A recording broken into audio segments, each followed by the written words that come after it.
नमस्कार बच्चों, जय हिंद। कैसे हैं आप लोग? वही टॉपिक चल रहा है सेल। आप भी बोल रहे होगे सर सेल आपका ही चौथा लेक्चर है, कितना लंबा।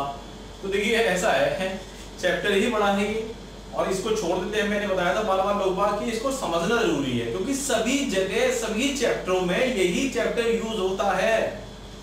समझे? हम खाना खाते हैं तो खाने में सॉलिड होता है, खाने में एक चीज छुपी रहती है, वो होता है जल। तो जैसे हर चीज में जल छुपा रहता है जो हमें नहीं दिखता है, ऐसे ही बायोलॉजी के आने वाले जितने भी चैप्टर हैं उसमें ये चैप्टर छुपा रहता है। इसी के कॉन्सेप्ट चलते हैं।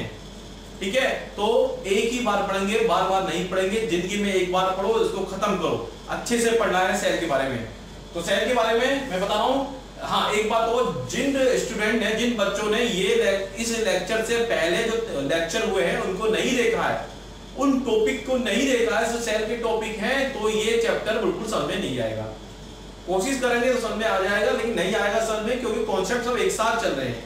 कॉन्सेप्ट क्या चल रहा है हल्का से देख लीजिए कि ये होती है हमारी सेल, सेल के बीच में होता है केंद्रक, कोशिका, कोशिका के बीच में केंद्रक, सेल, सेल के बीच में होता है हमारा न्यूक्लियस, इसके अंदर होता है द्रव, इसके अंदर होता है द्रव। इस द्रव को बोलते थे हम साइटोप्लाज्म यानी कि कोशिका द्रव्य। इस द्रव्य को बोलते थे हम न्यूक्लियोप्लाज्म यानी कि केंद्रक द्रव्य। और इसी साइटोप्लाज्म को और न्यूक्लियोप्लाज्म को दोनों से मिलकर बनता था हमारा प्रोटोप्लाज्म। ठीक है, जिन्होंने वो लेक्चर देखा होगा उनके लिए तो ये आसान बात है। तो इसलिए पहले के लेक्चर जरूर देख लीजिए, तभी समझ में आएगा अच्छे से ये। ओके, आगे चले। ठीक है, तो अभी हम इसके अंदर साइटोप्लाज्म में जो जो अंग है इसके, उन अंगों के बारे में हम बात कर रहे हैं। तो आज हम ये खत्म कर देंगे साइटोप्लाज्म के अंदर, फिर एक और बचेगा केंद्रक द्रव्य, उसके अंदर डीएनए, डीएनए क्रोमोसोम, उसके बारे में हम अगले टॉपिक पर बिल्कुल फिनिश कर देंगे। अच्छे से समझ में आया? अगले टॉपिक में ये भी बताएंगे किसी इंसान की मृत्यु हो जाती है तो डीएनए टेस्ट जो होता है, वो डीएनए टेस्ट क्या होता है, कैसे पता लगाते हैं कि ये जो व्यक्ति है जिसकी मृत्यु हुई है, ये इसकी जो माता पिता हैं वो कौन है, वो सब पता करेंगे अगले टॉपिक में। तो यहाँ पे आते हैं। तो कोशिका द्रव्य के अंदर हमने, यानी कि साइटोप्लाज्म के अंदर हमने माइटोकॉन्ड्रिया पढ़ लिया, हमने इसमें राइबोसोम पढ़ लिया, हमने इसके अंदर एंडोप्लाज्मिक रेटिकुलम पढ़ लिया, हमने इसके अंदर क्या गोल्गी बॉडी पढ़ लिया हमने, और हमने क्या पढ़ लिया इसके अंदर लाइसोसोम पढ़ लिया। परेशान मत हो ना, जो बच्चे पैसे पढ़ रहे हैं अभी, ये सब पढ़ा चुका हूँ, बहुत अच्छे से कहानियों के माध्यम से पढ़ा चुका हूँ, उसको देख लीजिए, सब कुछ समझ में आएगा, क्लियर समझ में आएगा। ठीक है, तो अब इसमें एक दो और रह गए। इसके अंदर मुझे आरएनए और पढ़ाना है, और पढ़ाना है आपको प्लास्टिड्स। प्लास्टिड्स को हिंदी में बोलते हैं लवक, हिंदी में बोलते हैं लवक। कोशिश करना है इसको याद करना है किस रूप में, इसको इंग्लिश में ही याद करना है। बायोलॉजी और इंडियन इकोनॉमी हमें इंग्लिश में ही याद करनी चाहिए यदि एग्जाम में क्वेश्चन पकड़ने हैं तो। हिंदी मीडियम का मैं भी हूँ, तो काफी सारे बच्चे हिंदी मीडियम के देख रहे हो, बिल्कुल न डरे, जैसे मैं कह रहा हूँ मेरा विश्वास मानिए। साइंस जो है, खास तौर से बायोलॉजी जो है, वो इंग्लिश में ही आती है। हिंदी का, इंग्लिश का वर्ड हिंदी में लिखा हुआ आएगा। बात समझ गए आपके? चलिए साहब स्टार्ट करते हैं। देखिए पहली बात तो लवक क्या होते हैं? लवक होते हैं रंग के लिए जिम्मेदार होते हैं। किसके लिए? रंग के लिए जिम्मेदार होते हैं। ठीक है, आवाज गूंज रही हो तो गेट, हाँ तो शुरुआत करते हैं। थोड़ा सा आवाज गूंज रही शायद मुझे ऐसा लग रहा है। तो देखिए सबसे पहली बात तो मैं आपको बताऊं, ठीक है स्टार्ट करते हैं फिर। तो देखिए वर्णक बोलते हैं इसको, प्लास्टिड्स को बोलते हैं लवक, और लवक के एक रूप होता है वर्णक, यानी कि लवक जो होते हैं वो जिम्मेदार होते हैं किसके लिए? रंग के लिए जिम्मेदार होते हैं। उसे बोलते हैं क्या? पिगमेंट बोलते हैं। जो रंग देने के लिए जिम्मेदार होता है, रंग के लिए रेस्पॉन्सिबल होती है, वो होता है पिगमेंट यानी कि वर्णक। तो प्लास्टिड्स क्या है, यानी लवक क्या है? लवक एक प्रकार का क्या है? वर्णक है आपका, एक प्रकार का रंग देता है। और ये पाए जाते हैं सिर्फ और सिर्फ पेड़ पौधों में पाए जाते हैं, जंतु की कोशिकाओं में। मेरे शरीर में, मैं जंतु हूं, मेरे शरीर के अंदर वर्णक नहीं पाए जाएंगे, ये सिर्फ पेड़ पौधों में पाए जाते हैं, प्लांट में पाए जाते हैं। तो ये वर्णक जो होते हैं, इसको और आसान भाषा में हिंदी में जो बोलेंगे, रंग देने के लिए जिम्मेदार होते हैं। इंग्लिश में बोलते हैं इसको क्या? पिगमेंट बोलते हैं, है ना। तो देखिए तीन प्रकार के होते हैं पिगमेंट। एक होता है हमारा क्लोरोप्लास्ट, इसको बोलते हैं हरित वर्णीय लवक, हरित वर्णीय लवक। ध्यान रखिए, मैं हिंदी में बता जरूर रहा हूं, लिख भी सकता हूं, लेकिन वो धोखा हो जाएगा मेरे साथ और आपके साथ, दोनों के साथ हो जाएगा, क्योंकि एग्जाम में ये क्या इसी रूप में ही पहुंचाता है ना। वो अलग बात है, क्लोरोप्लास्ट वो ऐसे ही दे देगा हिंदी में, क्लोरोप्लास्ट ऐसे ही लिख देगा इसको। बस इतना सा फर्क है। तो इसी चीज को मैं हिंदी में कर सकते हैं आप चाहे, हालांकि इसको हिंदी में क्या बोलते हैं, हरित वर्णी लवक बोलते हैं, लेकिन नहीं आता हरित वर्णी लवक एग्जाम के अंदर। तो देखिए 3 प्रकार के होते हैं ये पिगमेंट जो होते हैं, जो पेड़ पौधों के अंदर रंग जो होते हैं, कोई पेड़ हरा है, कोई लाल है, फूल लाल है, किसी का फल लाल है, कोई टमाटर जो होता है पीला होता है, टमाटर लाल भी होता है, गाजर हमारी नारंगी भी होती है, कोई फल भी है, इन सब के अंदर जो पाए जाते हैं क्या पिगमेंट यानी रंग देने वाले वर्णक पाए जाते हैं। उनको क्या बोलते हैं, बोलते हैं क्या हम प्लास्टिड्स बोलते हैं। तो प्लास्टिड्स क्या है, एक रंग देने के लिए यानी कि वर्णक देने के लिए इंग्लिश में बोलते हैं क्या पिगमेंट देने के लिए जिम्मेदार होते हैं। ये 3 प्रकार के होते हैं। एक होता है कि हमारा क्लोरोप्लास्ट होता है, हमारा क्लोरोप्लास्ट जो होता है वो हरे रंग के लिए जिम्मेदार होता है। और क्लोरोप्लास्ट से क्या बनता है, ये बनता है क्लोरोफिल, इसे बोलते हैं क्या हरित लवक बोलते हैं, हरित लवक है ना। तो क्लोरोफिल किससे बनता है, ये क्लोरोप्लास्ट से बनता है। क्लोरोप्लास्ट क्या है, ये भी एक प्रकार क्या है, लवक है। क्लोरोप्लास्ट जो है एक प्रकार का लवक है, इस क्लोरोप्लास्ट से बनता है क्लोरोफिल। और ध्यान रखिए क्लोरोप्लास्ट हो या क्लोरोफिल हो, क्योंकि क्लोरोप्लास्ट से ही क्लोरोफिल बनता है और जिम्मेदार होता है हरे रंग के लिए। पेड़ पौधों के पत्तों का रंग जो हरा होता है वो किस कारण से होता है, वो इसी क्लोरोप्लास्ट के कारण से होता है, जिसको बोलते हैं कि हम प्लास्टिड्स यानी कि लवक बोलते हैं। ठीक है। और हरा जिस पेड़ के अंदर हरा रंग होगा, जो अपना वो खाना जो बनाएगा वो बनाएगा किससे, प्रकाश से खाना बनाएगा, प्रकाश से अपना खाना संश्लेषण करेगा। पौधों के द्वारा, हरे पौधों के द्वारा अपना खाना बनाना, पौधों के द्वारा अपना खाना बनाना जिस प्रक्रिया से होता है उसे प्रकाश संश्लेषण कहते हैं। क्योंकि पेड़ पौधों को खाना बनाने के लिए जल की आवश्यकता होती है, खनिज की आवश्यकता होती है, लेकिन जल और खनिज अपना काम जब ही करेंगे जब पेड़ पौधों को प्रकाश मिले, सूर्य का प्रकाश मिले। इसको सूर्य के प्रकाश से पेड़ पौधे अपना खाना बनाते हैं, इसी को बोलते हैं क्या, प्रकाश संश्लेषण यानी कि फोटोसिंथेसिस। तो क्या क्या जरूरी है, एक तो जरूरी है पेड़ पौधों को खाना बनाने के लिए, जिस प्रकार से हमें खाना बनाने के लिए दाल की, चावल की, गैस की, है ना, ऊर्जा आवश्यकता होती है, नमक की आवश्यकता होती है, ऐसे पेड़ पौधों को खाना बनाने के लिए आवश्यकता होती है जल की और मिनरल्स की और क्लोरोफिल की जो हरे पत्तों में होता है, और प्रकाश की। तो प्रकाश की उपस्थिति में और क्लोरोफिल की उपस्थिति में पेड़ पौधे अपना जो खाना बनाते हैं, इस प्रक्रिया को क्या बोलते हैं, प्रकाश संश्लेषण बोलते हैं। क्योंकि प्रकाश संश्लेषण से ही खाना बनता है, किसके अंदर, सेल के अंदर ही खाना बनता है। किसकी सेल के अंदर, पेड़ पौधों की सेल के अंदर खाना बनता है, पेड़ पौधों की कोशिकाओं के अंदर खाना बनता है। इसलिए पेड़ पौधों की कोशिका जो होती है, पेड़ पौधों की कोशिका को क्या बोलते हैं, रसोई घर बोलते हैं। तो कोशिका का रसोई घर क्या है, हमारा क्लोरोफिल है। तो कोशिका का रसोई घर हमारा क्या है, कोशिका का रसोई घर क्या हमारा क्लोरोफिल है। क्लोरोफिल नहीं होगा और प्रकाश है तब भी खाना नहीं बनेगा। प्रकाश भी जरूरी है और क्लोरोफिल भी जरूरी है, और ये हरे रंग के लिए जिम्मेदार होता है। बात समझ आ गई, आगे चलते हैं इसको। ठीक है, अब होता है अगला क्रोमोप्लास्ट। क्रोमोप्लास्ट इसको हिंदी में बोलते हैं वर्णी लवक। समझे क्या बोलते हैं इसको हरित वर्णी लवक, इसको वर्णी, अरे ये सब बोलने भी नहीं आता, ऐसे देख लो, बोल लो अपने आप। ठीक है, वर्णी, इसे क्या बोलते हैं, वर्णी लवक बोलते हैं। ये कलर देते हैं, ये कलर देने की जिम्मेदारी हरे रंग के अलावा, हरे रंग का तो ठेका किसने ले रखा है, हरे रंग का ठेका ले रखा है किसने, क्लोरोप्लास्ट यानी कि क्लोरोफिल ले रखा है। हरे रंग के अलावा जो भी कलर जो होता है वो जिम्मेदार होता है कौन, क्रोमोप्लास्ट होता है। हरे रंग के अलावा किसके, हरे रंग के अलावा अन्य सभी रंगों के लिए जिम्मेदार ये होता है। अब जैसे कि देखिए टमाटर जो होता है, टमाटर का रंग लाल होता है, ये आपको याद करना पड़ेगा, ये रट्टा वाली बात है ना। थोड़ा सा ये कभी शब्द ऐसे आया था, हिंदी में भी ये बोलते हैं, इंग्लिश में भी। टमाटर का रंग लाल भी होता है, टमाटर का रंग पीला भी होता है। आपने दोनों कलर देखे होंगे। तो एग्जाम में आता है टमाटर का रंग जो लाल होता है तो कौन सा क्रोमोप्लास्ट होता है, तो उस क्रोमोप्लास्ट का रंग जो है क्या है, लाइकोपिन। लाइकोपिन के कारण से टमाटर का रंग क्या होता है, लाल होता है। तो लाइकोपिन क्या है, एक वर्णी लवक है, यानी क्रोमोप्लास्ट है। तो ध्यान रखें हमेशा वो लाइकोपिन। ऐसी चुकंदर जो होता है, चुकंदर जो आपने खाया होगा उसका रंग कैसा होता है, बैंगनी होता है। इसके जो नाम है, इसका नाम है क्या, एंटोसाइनिन। 4-5 बार याद करेंगे तो याद हो जाएगा, कोशिश करना, थोड़ा टिपिकल तो है ही बड़े, समझे, तो इसीलिए समझना। टमाटर रंग पीला जो होता है उसका नाम होता है बेकरटीना। क्या नाम होता है, बेकरटीना। आप याद करो चाहे बेकारटीना, माने कोई टीना नाम की लड़की है वो बेकार है, तो बेकारटीना। ठीक है, कैसे तो बेकरटीना। तो बेकरटीना टमाटर का रंग पीला, टमाटर लाल भी है, टमाटर पीला भी है। टमाटर लाल है तो कौन सा क्रोमोप्लास्ट जिम्मेदार है, लाइकोपिन। और टमाटर यदि पीला है तो कौन सा क्रोमोप्लास्ट यानी कौन सा वर्णी लवक जिम्मेदार है, आपका बेकरटीन। चुकंदर जो होता है वो बैंगनी होता है तो कौन सा हमारा क्रोमोप्लास्ट है, एंटोसाइनिन। ऐसे गाजर का रंग नारंगी होता है बच्चों, कई बार ये तो सबसे ज्यादा एग्जाम में पूछा गया है। गाजर का रंग जो नारंगी होता है उसके लिए कौन सा क्रोमोप्लास्ट जिम्मेदार है? कैरोटीन। क्या नाम है इसका? कैरोटीन। ऐसी शैवाल का रंग देखो, शैवाल लाल भी होती है, हरी भी होती है, नीली भी होती है। मैंने लाल नहीं लिखा है, आगे चलकर उसके बारे में डिस्कस करेंगे, काफी चीजें लिख देता तो नाम से परेशानी आती है। शैवाल का चैप्टर पढ़ाऊंगा तो शैवाल में बता दूंगा हरी नीली शैवाल क्या क्या होती है, कैसे होती है। तो शैवाल का रंग जो लाल होता है उसका नाम क्या है? उसका नाम है रेनेटोप्लास्ट। क्या नाम है इसका?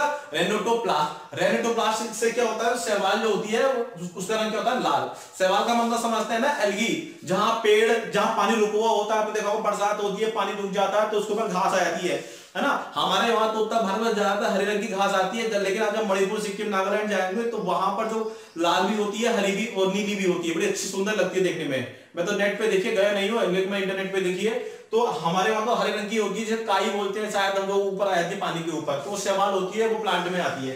तो शैवाल का रंग जो लाल होता है वो रेनेटोप्लास्ट, और बाकी बारे में चर्चा करेंगे इसके अंदर, ठीक है।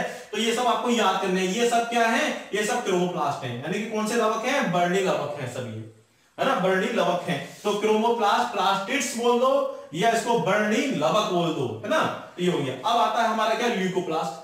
देखिए ल्यूकोप्लास्ट जो होता है, पहली बात तो कोई भी कलर नहीं देता, रंगहीन होता है ये, रंगहीन यानी कि नो कलर, कोई सा भी कलर के लिए जिम्मेदार नहीं है, किसी भी कलर के लिए ल्यूकोप्लास्ट जिम्मेदार नहीं है। लेकिन ये एक प्रकार से ऐसा होता है जैसे कि मान लिया आपने वो देखी होगी रामायण के अंदर एक जो काणी थी जिसकी आंख खराब थी, वो आग लगाती थी बहुत ज्यादा, है ना, जो दशरथ की रानी है उसको आग लगाती थी बहुत ज्यादा कि राम को वनवास भेज दो। तो जो क्या नाम था उसका, नाम ही याद नहीं आ रहा मुझे उसका, है ना, एग्जैक्टली नाम याद नहीं आ रही उसका। तो जो के को उसको जो, है ना, समझ जाएंगे आप लोग, एग्जैक्टली नाम याद नहीं आ रहा। तो वो महिला जो बुढ़िया थी जो रामायण देखती थी, वो क्या करती थी? वो रानी को भड़काती थी, कभी दशरथ को भड़काती थी, और खुद वो पीछे रहती थी वो। तो ऐसे क्या होता है हमारा, ये ल्यूकोप्लास्ट होता है। ल्यूकोप्लास्ट खुद तो कोई कलर नहीं देता, यानी कि जिसके अंदर ल्यूकोप्लास्ट पाया जाता है, ल्यूकोप्लास्ट का कोई कलर नहीं होता। हिंदी में बोलते हैं अवर्णी, क्या बोलते हैं इसको? अवर्णी, ए लगा दो, अवर्णी लवक होता है ये।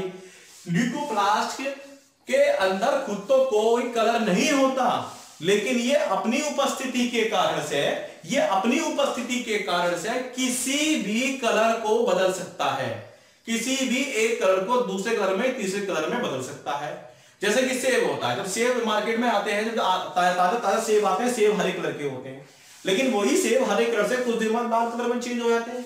क्यों? कि ल्यूकोप्लास्ट के कारण से। ल्यूकोप्लास्ट जो होता है खुद तो रिएक्शन में भाग नहीं लेता, लेकिन अपनी उपस्थिति के कारण से उस रिएक्शन को करता जरूर है ना। फ्लैशबैक में जब पिक्चर होती है, फ्लैशबैक में होती है, ऐसी फ्लैशबैक में काम करता है ये कौन? हमारा ल्यूकोप्लास्ट। तो ल्यूकोप्लास्ट कहां होता है? पहली बात तो रंगहीन कलर के लिए जिम्मेदार है, और रंगहीन जड़ जो होती है वो रंगीन होती है। जड़ का रस निकालोगे तो रंगीन। आलू क्या है? जड़ है, आलू क्या ना, तना क्या होता है? तने का रस निकालोगे वो भी रंगीन होगा आपका। भूमिगत जो भाग होते हैं, सभी नहीं, कुछ भूमिगत यानी कि जो पेड़ पौधे जिनके भाग भूमि के अंदर होते हैं, जड़ के रूप में होते हैं, ज्यादातर उनका कलर कैसा होता है? उनका जूस निकालोगे तो क्या होगा? रंगहीन, यानी कि कोई कलर नहीं होगा। मक्का है, गेहूं है, इनका रस निकालोगे तो इनका कोई कलर नहीं होता। तो इन जिनके जो कलर नहीं होता है उनके जो जिम्मेदार होता है, जो रेस्पॉन्स होता है, वो होता है किसके कारण से? ल्यूकोप्लास्ट। ल्यूकोप्लास्ट को हिंदी में बोलते हैं एवर्णी लवक। लेकिन ये अपनी उपस्थिति में किसी कलर को किसी दूसरे कलर में चेंज कर देता है। ये सब जो बताया है मैंने, ये सब क्या प्लास्टिड्स हैं, और ये पाए जाते हैं सिर्फ प्लांट में, एनिमल में यानी कि जंतु में नहीं पाए जाते, ये सिर्फ पेड़ पौधों पाए जाते हैं। बात समझ आ गई? इसको देखिएगा, एक दो बार समझिएगा, एग्जाम में क्वेश्चन आया है कि प्रकाश संश्लेषण जो होता है क्या बनता है? उससे खाना बनता है, किसकी उपस्थिति में? क्लोरोफिल की उपस्थिति में। बताइए पेड़ पौधों के अंदर कोशिका का घर क्या होता है? कोशिका का रसोई घर जो होता है वो क्या होता है आपका? यही होता है आपका क्या? क्लोरोफिल और प्रकाश संश्लेषण, ठीक है। कि क्लोरोप्लास्ट होता है, क्लोरोप्लास्ट ही क्या होता है? क्या? रसोई घर। किसकी? कोशिका का रसोई घर। क्रोमोप्लास्ट क्या होता है? बर्नी लवक, अन्य कलर के लिए जिम्मेदार होते हैं हरे रंग से अलावा। और ल्यूकोप्लास्ट क्या होता है? ये रंगीन होता है, किसी कलर के, ये खुद के पास तो कोई कलर नहीं होता, लेकिन अपनी उपस्थिति में ये किसी कलर को चेंज कर देता है, किसी दूसरे कलर में चेंज कर देता है। तो ये हो गया। आइए अब पढ़ते हैं कि हम आरएनए पढ़ते हैं। अब अगला हम अंग पढ़ते हैं किसका? साइटोप्लाज्म के अंदर। अभी साइटोप्लाज्म चल रहा है, ये आखिरी है साइटोप्लाज्म। तो देखिए ये साइटोप्लाज्म के अंदर पाया जाता है हमारा क्या? आरएनए भी पाया जाता है, समझते हैं ना। फिर बता रहा हूं, ये कोशिका है, सेल है, सेल के बीच में जो द्रव है इसे बोलते हैं न्यूक्लियोप्लाज्म, इसे बोलते हैं साइटोप्लाज्म। इसी में ही चल रहे हैं अभी सारे साइटोप्लाज्म के अंदर, ठीक है। परेशान मत रहो भी। तो ये आरएनए, पहली बात तो आरएनए की फुल फॉर्म एग्जाम में पूछी जाती है। इसका मतलब होता है full form ribonucleic acid, है ना। अब ये राइबो अलग पड़ी है, न्यूक्लिक अलग पड़ी है, और ये एसिड राइबो न्यूक्लिक एसिड। इसका मतलब ये क्या है, मेरी बात सुनिए। पहली बात तो देखिए ऐसा है, आरएनए जो होता है वो किस तरीके से होता है, संरचना कैसे होती है, वो मैं बाद में पढ़ाऊंगा, अभी बाद में पढ़ाऊंगा।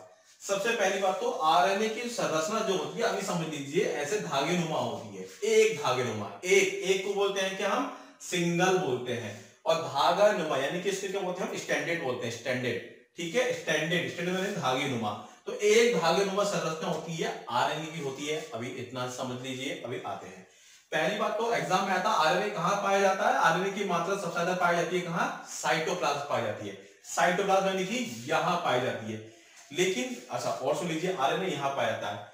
अब यहां पे एक बात और देख लीजिए कि आरएनए के अंदर पहली बात तो अनुवांशिक गुण जो होता है वो नहीं होता है, अनुवांशिक गुण।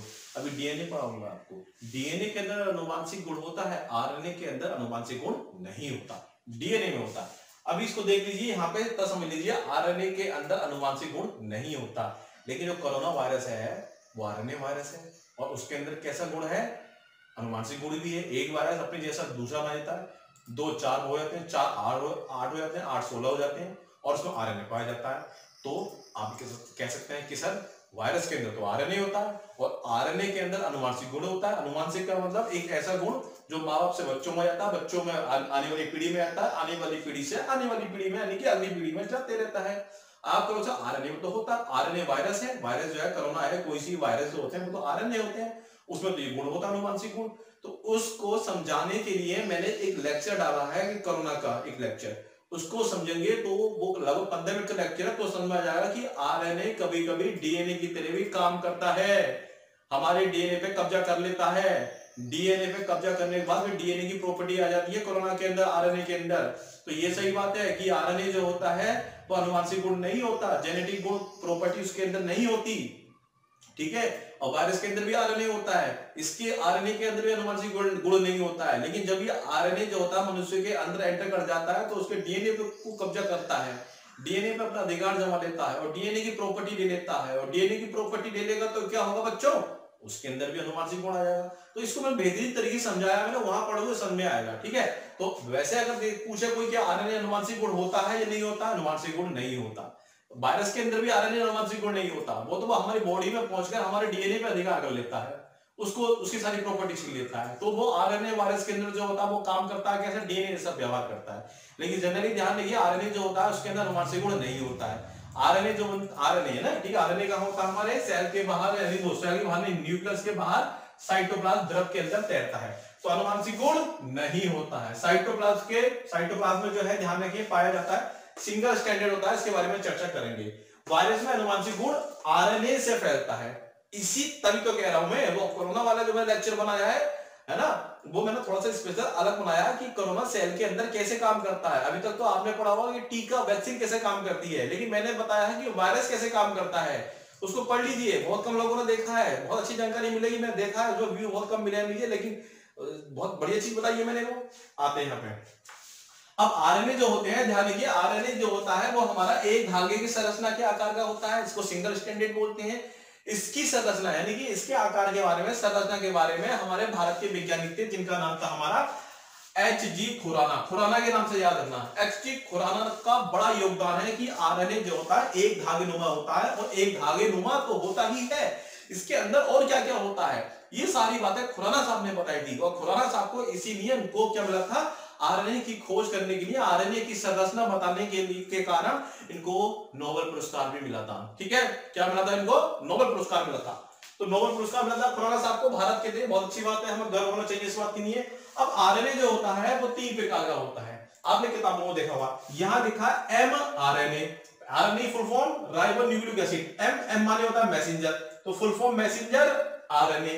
एक होता है आर आरएनए यानी कि राइबोसोम आरएनए, फुल फॉर्म है इसके राइबोसोमल। और टी आरएनए की फुल फॉर्म क्या होती है, ट्रांसफर आरएनए। तो एम आरएनए की मैसेंजर आरएनए, कभी कभी तो फुल फॉर्म ही पूछ ली जाती है एग्जाम में, कई बार देखा गया है। आरएनए की फुल फॉर्म क्या है, राइबोसोमल आरएनए। टी आरएनए की फुल फॉर्म क्या है, ट्रांसफर आरएनए। अब देखिए इनका क्या काम है सबका, सबसे पहली बात तो देखिए कि प्रोटीन बनाने के लिए मैंने कसम खिलाई थी, मैंने कसम खिलाई थी कि कसम खाओ कि कहीं भी राइबोसोम आ जाए तो उसका क्या काम होगा, प्रोटीन का निर्माण करना। याद आ रहा है, मैंने कसम खाई थी पिछले लेक्चर में कि कहीं भी अगर राइबोसोम आ जाए तो उसका काम क्या है, प्रोटीन का निर्माण करना। बेसिकली पूरे आरएनए का जो मतलब होता है, आरएनए कहीं ना कहीं प्रोटीन के निर्माण में हेल्प करता है। अब कैसे हेल्प करता है प्रोटीन, देखिए प्रोटीन बहुत जरूरी है, मेरे शरीर की वृद्धि के लिए प्रोटीन बहुत जरूरी है। मेरे शरीर में जो कोशिकाएं हैं अगर उसमें क्षति आ गई है, उसमें डैमेज हो गई है, तो उसको रिकवरी करने के लिए प्रोटीन बहुत जरूरी है। अब प्रोटीन बनने के लिए जरूरी है कि राइबोसोम, राइबोसोम बहुत जरूरी है। अब राइबोसोम कहां बने, सबसे पहली बात तो ये है, देखिए राइबोसोम जो है मैं आपको बताऊं, उसको मैं पढ़ाऊंगा। सबसे पहली बात तो जो मैंने खाना खाया है, ध्यान रखें, जो मैंने खाना खाया है उसके अंदर होता है कि न्यूक्लिक एसिड, पहले पढ़ा चुका हूं बहुत अच्छे तरीके से। ये कहां पढ़ाया मैंने, राइबोसोम पढ़ा है। उसमें होता है क्या, प्रोटीन होता है, प्रोटीन होता है खाने के अंदर। प्रोटीन जब जाता है तो मेरा जो ये शरीर है, पाचन तंत्र प्रोटीन को छोटे छोटे भागों में तोड़ देता है प्रोटीन को, वही छोटे छोटे भाग कहलाते हैं क्या, अमीनो एसिड। अब ये अमीनो एसिड कहां जाते हैं, ये अमीनो एसिड जाते हैं कहां, मेरे सेल में। सभी लाखों करोड़ों सेल जो है, हर एक में ये घटना होती है। आप एक सेल के बारे में सोचिए सबसे पहले। अब ये कहां जाएगा, सेल के पास जाएगा, लेकिन सेल के पास जैसे अमीनो एसिड जाएगा तो अमीनो एसिड एक प्रोटीन की तरह काम नहीं करेगा। सेल ये कहेंगे भैया आप तो अमीनो एसिड हो, हमें प्रोटीन चाहिए। अब इस प्रोटीन कब बनेगा, जब ये अमीनो एसिड जुड़ जाएंगे तब प्रोटीन बनता है। अमीनो एसिड जुड़ जाएंगे, लेकिन इस अमीनो एसिड को जोड़ने वाला कौन है, राइबोसोम है। और राइबोसोम कहां बनेगा, राइबोसोम भी तो बनना चाहिए। पता चला प्रोटीन तो खा लिया, राइबोसोम ही नहीं है आपके सेल के अंदर, तो सेल कमजोर हो जाएंगी। तो राइबोसोम बनना बहुत जरूरी है बच्चों। अब राइबोसोम कहां बनता है, राइबोसोम बनता है कहां, न्यूक्लियस के अंदर बनता है। राइबोसोम बनेगा कहां, न्यूक्लियस के अंदर। देख लीजिए है, पाया जाता है ये यहां पर, लेकिन वास्तव में अभी सुन लीजिए, राइबोसोमल जो होता है वो बनता है यहां न्यूक्लियस के अंदर बनेगा। न्यूक्लियस में बनता है क्या, राइबोसोमल बनेगा, ठीक है। यानी कि राइबोसोमल, राइबोसोम से बना के राइबोसोमल। तो राइबोसोम जब बनता है तो राइबोसोम किस स्पेलिंग से स्टार्ट होती है, आर से होती है। तो इसलिए क्या बोलते हैं इसको यहाँ पे आर, और आरएनए क्या है हमारा, राइबो न्यूक्लिक एसिड, समझेंगे। अभी यह राइबोसोम बनता है, यानी कि आपका राइबोसोम बन गया कहां पर, ये आपका बन गया कहां, राइबोसोम बन गया न्यूक्लियस के अंदर बन गया, केंद्रक के अंदर बन गया। अब ये राइबोसोम कहां जाएगा, ये बाहर आ जाएगा। अब ये बाहर घूम रहा है, कौन घूम रहा है, राइबोसोम। निर्माण कहां हो रहा है राइबोसोम का, न्यूक्लियस के अंदर। कौन सा आरएनए काम करता है यहाँ पे, आरएनए करता है आरआरएनए। फुल फॉर्म क्या है आरएनए की, राइबोसोमल आरएनए। क्या काम है इसका, राइबोसोम का निर्माण करना। अब मैंने कहा था कसम खाओ, राइबोसोम जब बन गया तो अभी क्या बनाएगा, प्रोटीन। कैसे बनाएगा प्रोटीन, अमीनो एसिड को जोड़ेगा। और ये अमीनो एसिड कहां से आया है, जो खाना खाया है प्रोटीन, वो प्रोटीन टूट गया है छोटे छोटे भागों में, अब फिर प्रोटीन जुड़ेगा चेन के रूप में। जब अमीनो एसिड आपस में जुड़ जाते हैं तो बन जाता है क्या, प्रोटीन। लेकिन जोड़ने वाला कौन है, राइबोसोम। राइबोसोम कहां बनेगा, न्यूक्लियस के अंदर। कौन बनाएगा, आरआरएनए, ठीक है, सब बन गया राइबोसोम। अब ये यहां पे आ गया, अब ये यहां पे आ गया क्या, राइबोसोम। अब देखिए राइबोसोम बन गया। अब जो मैंने खाना खाया है, उसको जोड़ना है। ये अलग आरएनए काम करता है टाइप से। जो मैंने खाना खाया है, खाने में प्रोटीन था, प्रोटीन को पाचन हुआ, पाचन से अमीनो एसिड बन गया। अब अमीनो एसिड सेल के अंदर जाएगा और ये अमीनो एसिड आपस में जुड़ेगा, तभी तो प्रोटीन बनेगा। ये कौन काम करता है, ये टी काम करता है। टी माने क्या होता है, ट्रांसफर, यानी क्या बोलते हैं फुल फॉर्म बच्चों इसको, ट्रांसफर आरएनए। तो ट्रांसफर आरएनए का काम क्या है, अमीनो एसिड को प्रोटीन संश्लेषण के स्थान तक ले जाना। प्रोटीन का संश्लेषण कहां होगा, प्रोटीन का निर्माण कहां होगा, राइबोसोम में होगा। तो यानी कि अमीनो एसिड को राइबोसोम तक ले जाना। राइबोसोम को दूसरी भाषा में कह सकता हूं कहां, प्रोटीन संश्लेषण, यानी कि प्रोटीन सिंथेसिस स्थान तक ले जाना। ये कौन काम करता है, आरएनए। देख रहे हैं आप, यानी कि जो मैंने खाना खाया है उसका तो पाचन हुआ प्रोटीन का, उस प्रोटीन को दोबारा उस अमीनो एसिड को प्रोटीन में बनाने के लिए और वहां तक ले जाने के लिए अमीनो एसिड को कौन काम करता है, टीआरएनए। और आरएनए काम करेगा, राइबोसोम को बनाएगा। राइबोसोम कहां बनेगा, न्यूक्लियस में बनेगा। मेरी बात समझ आ रही है, जल्दी जल्दी बता रहा हूं क्योंकि बहुत सिलेबस खत्म करना है। मेरा उद्देश्य यह है सब कुछ एग्जाम में आप जाओ एक कॉन्फिडेंस से जाओ। कभी कभी ऐसे हो सकता है कि मेरा पढ़ाया हुआ ना आए, लेकिन मैं आपके अंदर इतनी काबिलियत आ जाएगी इसके अंदर, आपके अंदर, कि एग्जाम में जाओ तो कम से कम सही ना पहचान सको तो कम से कम ये तो पहचान लोगे ये तो हो ही नहीं सकता। 2 या 3 ऑप्शन तो ऐसे निकाल ही दोगे, ये तो हो ही नहीं सकता। तो बचेंगे 1 या 2, तो वहां तुक्का लगा सकते हो, है ना। तो इतना ऐसा पढ़िए कि कभी कभी आपको गलत भी पता चल जाए कि ये तो हो ही नहीं सकता। तो ये कब होगा, जब उसको ढंग से पढ़ोगे। तो ध्यान रखिए, राइबोसोम का निर्माण कहां होगा? न्यूक्लियस के अंदर। कौन कौन करेगा? आरएनए। फुल फॉर्म क्या है? Ribosomal RNA. ठीक है, जो खाना खाया है, खाने में प्रोटीन, प्रोटीन टूट गया अमीनो एसिड में, अमीनो एसिड दोबारा सेल के अंदर जाकर प्रोटीन में जोड़ने के लिए क्या चाहिए? प्रकार क्या चाहिए? प्रोटीन का स्थान, प्रोटीन संश्लेषण का स्थान, वो क्या है? राइबोसोम, है ना। तो अमीनो एसिड को कौन ले जाएगा तो राइबोसोम तक? टीआरएनए ले जाएगा। अब आता है हमारा एमआरएनए, मैसेंजर आरएनए। अब इसके बारे में सुनिए कहानी। देखिए, मेरे अंदर जो जेनेटिक प्रॉपर्टी है, मेरे अंदर जो जेनेटिक प्रॉपर्टी है, यानी कि डीएनए के अंदर ही सूचनाएं अंकित होती है डीएनए के अंदर, और डीएनए पाया जाता है तो अलग कभी यही है, डीएनए पाया जाता है कहां? यहां पर। अब यहां पर डीएनए है, डीएनए के अंदर कुछ सूचनाएं होती हैं, जैसे कि मैं कैसे बोलूंगा, मेरा व्यवहार क्या है, मेरी सोच क्या है, मेरा खान पान कैसा है, मेरी हाइट कितनी है, मेरा रंग कैसा है, ये सारी जो सूचनाएं होती हैं सब डीएनए में होती हैं। और जो डीएनए मेरा है ना बच्चों, वो डीएनए दुनिया में ऐसा हूबहू किसी का नहीं होगा। सूरत होगी लेकिन व्यवहार, सारी आदतें वो कभी भी इस दुनिया में किसी भी मनुष्य से मेरी नहीं होंगी, चाहे मेरी जैसी सूरत होगी। अब ये अंकित सूचना, जो मेरे डीएनए के अंदर जो अंकित सूचनाएं हैं, ये सूचनाएं ही तभी एक्टिव रहती हैं जब इनको प्रोटीन मिले, जब इनको प्रोटीन मिले। तो डीएनए है, मान लिया अभी डीएनए पढ़ाया नहीं है मैंने, डीएनए है, डीएनए में सूचनाएं हैं, लेकिन इन सूचनाओं को एक्टिव होने के लिए प्रोटीन की आवश्यकता होती है। अब प्रोटीन का कहां बनना है? प्रोटीन तो बनना है कहां? जहां राइबोसोम है, यानी राइबोसोम का स्थान ये क्या कहलाता है? प्रोटीन का संश्लेषण स्थान। अब इस न्यूक्लियस के अंदर या मेरे अंदर शरीर में जो डीएनए है, जो यहाँ पे डीएनए है, उसके अंदर सूचनाएं हैं, वो सूचनाएं जाएंगी प्रोटीन लेने के लिए, क्योंकि प्रोटीन भी एक्टिव होती है, वो जाएंगी। अब तो डीएनए नहीं जा रहा है, डीएनए में जो सूचनाएं हैं, उन सूचनाओं को प्रोटीन की आवश्यकता है। तो यहां पे क्या, जो अंकित सूचनाओं को, जहां प्रोटीन का स्थान है, प्रोटीन का स्थान क्या होता है बच्चों? राइबोसोम, राइबोसोम होता है। एक बात फिर सुन लीजिए, राइबोसोम का निर्माण जरूर यहां हो रहा है, लेकिन राइबोसोम फैला हुआ कहां होता है? साइटोप्लाज्म में। राइबोसोम का निर्माण जरूर इसमें हो रहा है। अब जहां जहां हमारा राइबोसोम है, वही वही प्रोटीन का क्या होगा? निर्माण होगा। वही राइबोसोम क्या करेगा? जो मैंने खाना खाया है वो अमीनो एसिड को जोड़ेगा, प्रोटीन बनाएगा। और ये अंकित सूचनाएं जो होती हैं, जो इसमें सूचनाएं होती हैं, उनको आवश्यकता है किसी प्रोटीन की, तो प्रोटीन की आवश्यकता है तो उनको तो जाना ही पड़ेगा राइबोसोम के पास। ये सूचनाएं कहां जाएंगी? राइबोसोम के पास जाएंगी। यानी कि जहां पर क्या हो रहा है? जहां पर ऊर्जा बन रही, सॉरी ऊर्जा नहीं, प्रोटीन बन रहा है। तो मेरी बात समझ आ रही है? तो ये अंकित सूचनाओं को जहां प्रोटीन बन रहा है वहां तक ले जाना, इन अंकित सूचनाओं को जहां प्रोटीन बन रहा है, जहां राइबोसोम है, वहां तक ले जाना, ये कौन से आरएनए का काम है? ये किसका काम है? एमआरएनए, यानी कि मैसेंजर आरएनए। तो मेरी बात समझ गए? अगर कोई कहे कि भाई कौन सा आरएनए राइबोसोम के निर्माण के लिए जिम्मेदार है, तो आरएनए। कई बार एग्जाम है, अब आ जाए कि सॉरी ये आरआरएनए कहां बनता है? न्यूक्लियस में। टीआरएनए क्या काम करता है? जो खाना खाया है, जो अमीनो एसिड है उसके अंदर, वो जोड़ने का काम कौन करता है बच्चों? वो करता है ट्रांसफर आरएनए। और जो अंकित सूचनाएं हैं, जो मेरे शरीर में डीएनए में सूचनाएं, उनको आवश्यकता होती है प्रोटीन को, उस प्रोटीन को, उस सूचनाओं को, उस सूचना जाने का काम कौन करता है बच्चों? Messenger RNA. अब सुनिए, यहाँ पे कुछ चीजें इंपॉर्टेंट हैं जो कि अब मैं बता रहा हूं। अब ये आरएनए की संरचना कैसे होती है, क्योंकि एग्जाम में क्वेश्चन आता है बच्चों, छोड़ना नहीं है बिल्कुल भी सब कुछ ना, समझे?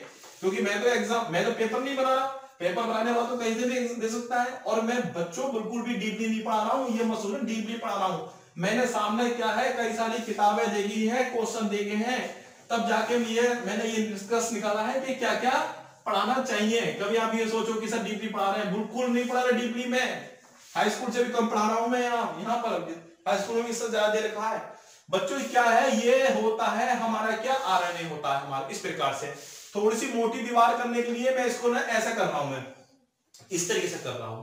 अब इसके अंदर क्या होता है, ये आरएनए है हमारा, अनुवांशिक गुण है इसके अंदर। इसके अंदर पाई जाती है कुछ चीजें पाई जाती हैं। सबसे पहली बात तो इसमें पाई जाती है शुगर भी पाई जाती है इसके अंदर। क्या? शुगर जानते हैं आप लोग, मीठापन जो होगा शुगर। इसके अंदर क्या पाया जाता है? इसमें पाई जाती है आपका नाइट्रोजन बेस। यही इंपॉर्टेंट है, नाइट्रोजन बेस। कैसा क्वेश्चन बनेगा बताऊंगा।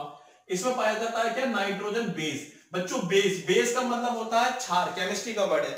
बेस का मतलब होता है क्षार, यानी कि इसको ये वर्ड है केमिस्ट्री का, अम्ल होते हैं और क्षार होते हैं, तो यहाँ क्षार ले रहा हूं मैं, बेस, नाइट्रोजन बेस होते हैं बच्चों। ठीक है, शुगर होती है यहाँ पे, समझे? शुगर जो होती है यहाँ पे 5 कार्बन की होती है। कई बार यही क्वेश्चन आया है बच्चों कि आरएनए के अंदर, डीएनए में भी यही होता है, ध्यान है, डीएनए के अंदर भी शुगर पाई जाती है, वहां भी 5 कार्बन वाली शुगर पाई जाती है। कितनी कार्बन वाली? 5 कार्बन। क्योंकि शुगर जो बनती है ना बच्चों, जो खाते हैं मीठा चीनी जो खाते हैं, वो भी कार्बन से मिलकर बनी होती है। तो 5 कार्बन वाली क्या होती है? शुगर होती है। किसके अंदर? किसके अंदर शुगर होती है? हमारा आरएनए, डीएनए में भी होती है, वहां भी ये स्ट्रक्चर बताऊंगा मैं आपको। और नाइट्रोजन बेस होते हैं। बच्चों देखो घबराना मतलब बिल्कुल मत घबराना, क्योंकि एग्जाम में आता छूट जाएगा वरना एग्जाम में। अब नाइट्रोजन क्षार यानी कि बेस, चलो इसको क्षार लिख दूं मैं हिंदी में, आप परेशान ना हो, आज क्षार लिख दिया। ये होते हैं कितने प्रकार के? 4 प्रकार के होते हैं नाइट्रोजन क्षार। समझना बहुत अच्छी तरीके से। देखिए, एक होता है हमारा, ध्यान रखना, एक होता है हमारा साइटोसिन। ठीक है, क्या होता है? साइटोसिन। एक होता है साइटोसिन बच्चों, एक होता है ग्वानिन, एक होता है हमारा आर्डोनिन। Cytosine, guanine, आर्डोनिन। और बच्चों एक और होता है, यहां लिखा हूं मैं, उसको बोलते हैं क्या? यूरेसिन बोलते हैं। यही इंपॉर्टेंट है, यूरेसिन। यूरेसिन ये क्षार होते हैं, है ना, ये क्षार होते हैं, ये पदार्थ होते हैं। इनका टिपिकल फार्मूला होता है जो मेरे भी याद नहीं है, मानते से बताऊं तो जरूरत भी नहीं है, किताबों में नहीं मिलेगा ये, हाई स्कूल की किताब में नहीं मिलेगा आपको, ये इंटर की किताब में भी नहीं मिलेगा, बहुत मुश्किल से मिलेगा। ठीक है, मेरे भी याद नहीं है। तो साइटोसिन, ग्वानिन, आर्डोनिन और यूरेसिन ये होते हैं इसके अंदर। इसी में ही होंगे, यहां पर होंगे बच्चों। ध्यान रखो, जहां साइटोसिन होगा उसकी दूसरी तरफ जो है आर्डोनिन होगा हमेशा।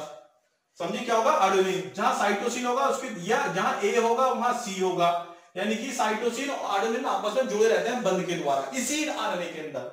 और जब बच्चों जहां ग्वानिन होगा दूसरी तरफ क्या होगा? यूरेसिन होगा। क्या होगा? यूरेसिन। हो सकता है मैं गलत बता रहा हूं, सब काफी समय हो गया है, तो अगर मैं गलत बता रहा हूं तो रिकवरी कर लूंगा। लेकिन एग्जाम में क्वेश्चन कैसा आया है, इन सब चारों को मिला के जो बोलते हैं, इन सब चारों मिला के बोलते हैं, एक तो नाइट्रोजन क्षार बोल दो, ये यूरेसिन है बच्चों। देखिए डीएनए में भी यही पाया जाएगा, डीएनए में भी यही पाया जाएगा, लेकिन डीएनए में ये भी है, डीएनए में ये भी है, डीएनए में ये भी है, डीएनए में ये नहीं है। इसके यूरेसिन की जगह वहां पे थायमिन पाया जाता है। बस डीएनए में बताऊंगा मैं, अगर इसमें थायमिन पाया जाता है, यहां पर यूरेसिन। ये सब सेम है, ये डीएनए में ये भी है, साइटोसिन भी है, ग्वानिन भी है और आर्डोनिन भी है। लेकिन आरएनए के अंदर यूरेसिन है और डीएनए के अंदर यहां पर पाया जाएगा क्या? थायमिन। लेकिन अभी हम आरएनए पढ़ रहे हैं, तो आरएनए कैसा? सिंगल स्ट्रैंड है, इसके अंदर ये सारी चीजें दो जुड़ी रहती है इसके अंदर। ठीक है, जहां साइटोसिन होगा वहां आर्डोनिन होगा। थोड़ा सा देख लूंगा मैं, अगर गलत बता रहा हूं तो कमेंट बताना भी है, मैं देख के बता दूंगा। ठीक है,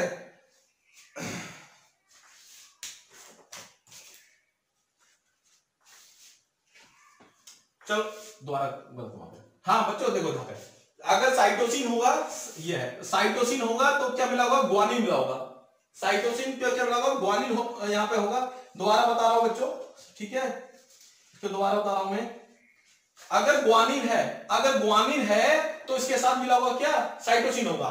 जहां कहीं भी ग्वानिन है तो यहाँ पे साइटोसिन मिला होगा, साइटोसिन।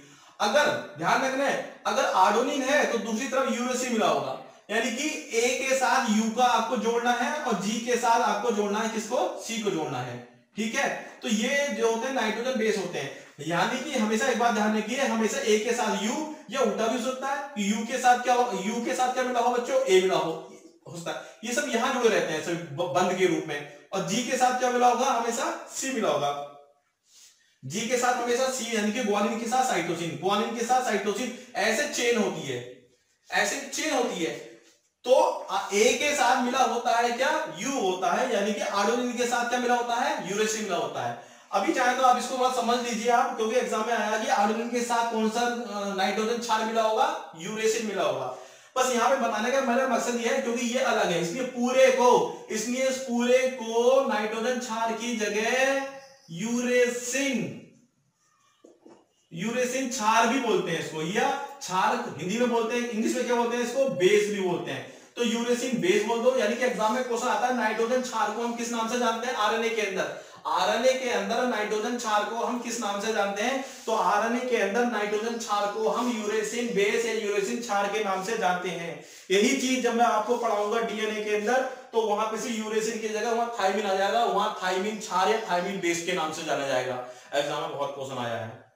क्या मेरी बात समझ में आ रही है? तो इन चार चीजों को याद रखना, साइटोसिन, ग्वानिन, आर्डोनिन, यूरेसिन, ये पाए जाते हैं कहां पर? ये पाए जाते हैं आपके आरएनए के अंदर। और ये कैसे क्षार होते हैं? नाइट्रोजन क्षार होते हैं।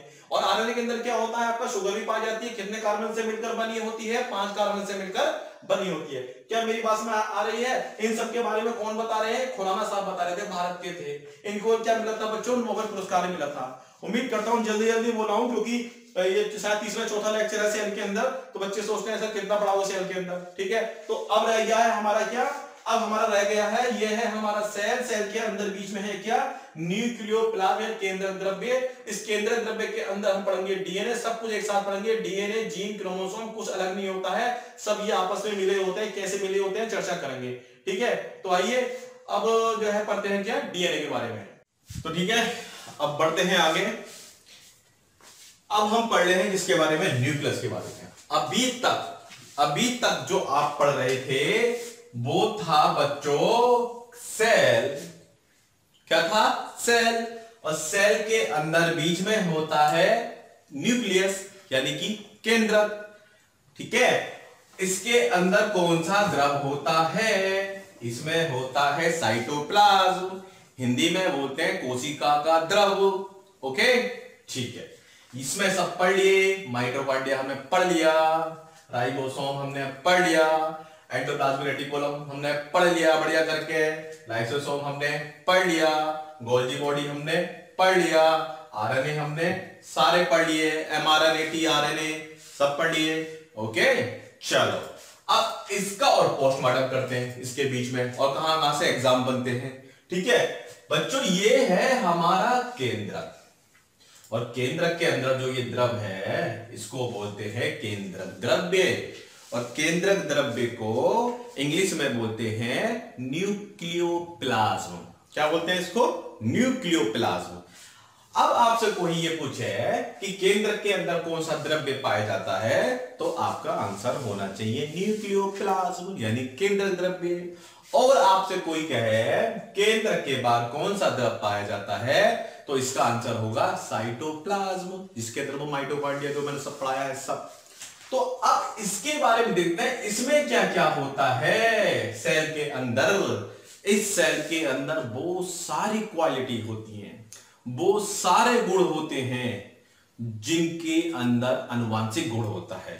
अभी अनुवांशिक का मतलब क्या है? अनुवांशिक का मतलब यह है ऐसे गुण जो माँ बाप से बच्चों में, बच्चों से अगली पीढ़ी में, उससे अगली पीढ़ी में जाते हैं, उनको बोलते हैं, हिंदी में बोलते हैं अनुवांशिक गुण, और बच्चों इंग्लिश में बोलते हैं इसको क्या, जेनेटिक प्रॉपर्टी या हेरिडिटी प्रॉपर्टी। जेनेटिक प्रॉपर्टी या हेरिडिटी प्रॉपर्टी किसमें बोलते हैं? ये इंग्लिश में बोलते हैं। चलिए साहब, अब इसके अंदर 3 चीजें होती हैं और लोग बाग उसको अलग अलग अलग करके पढ़ते हैं, वही गलती कर देते हैं।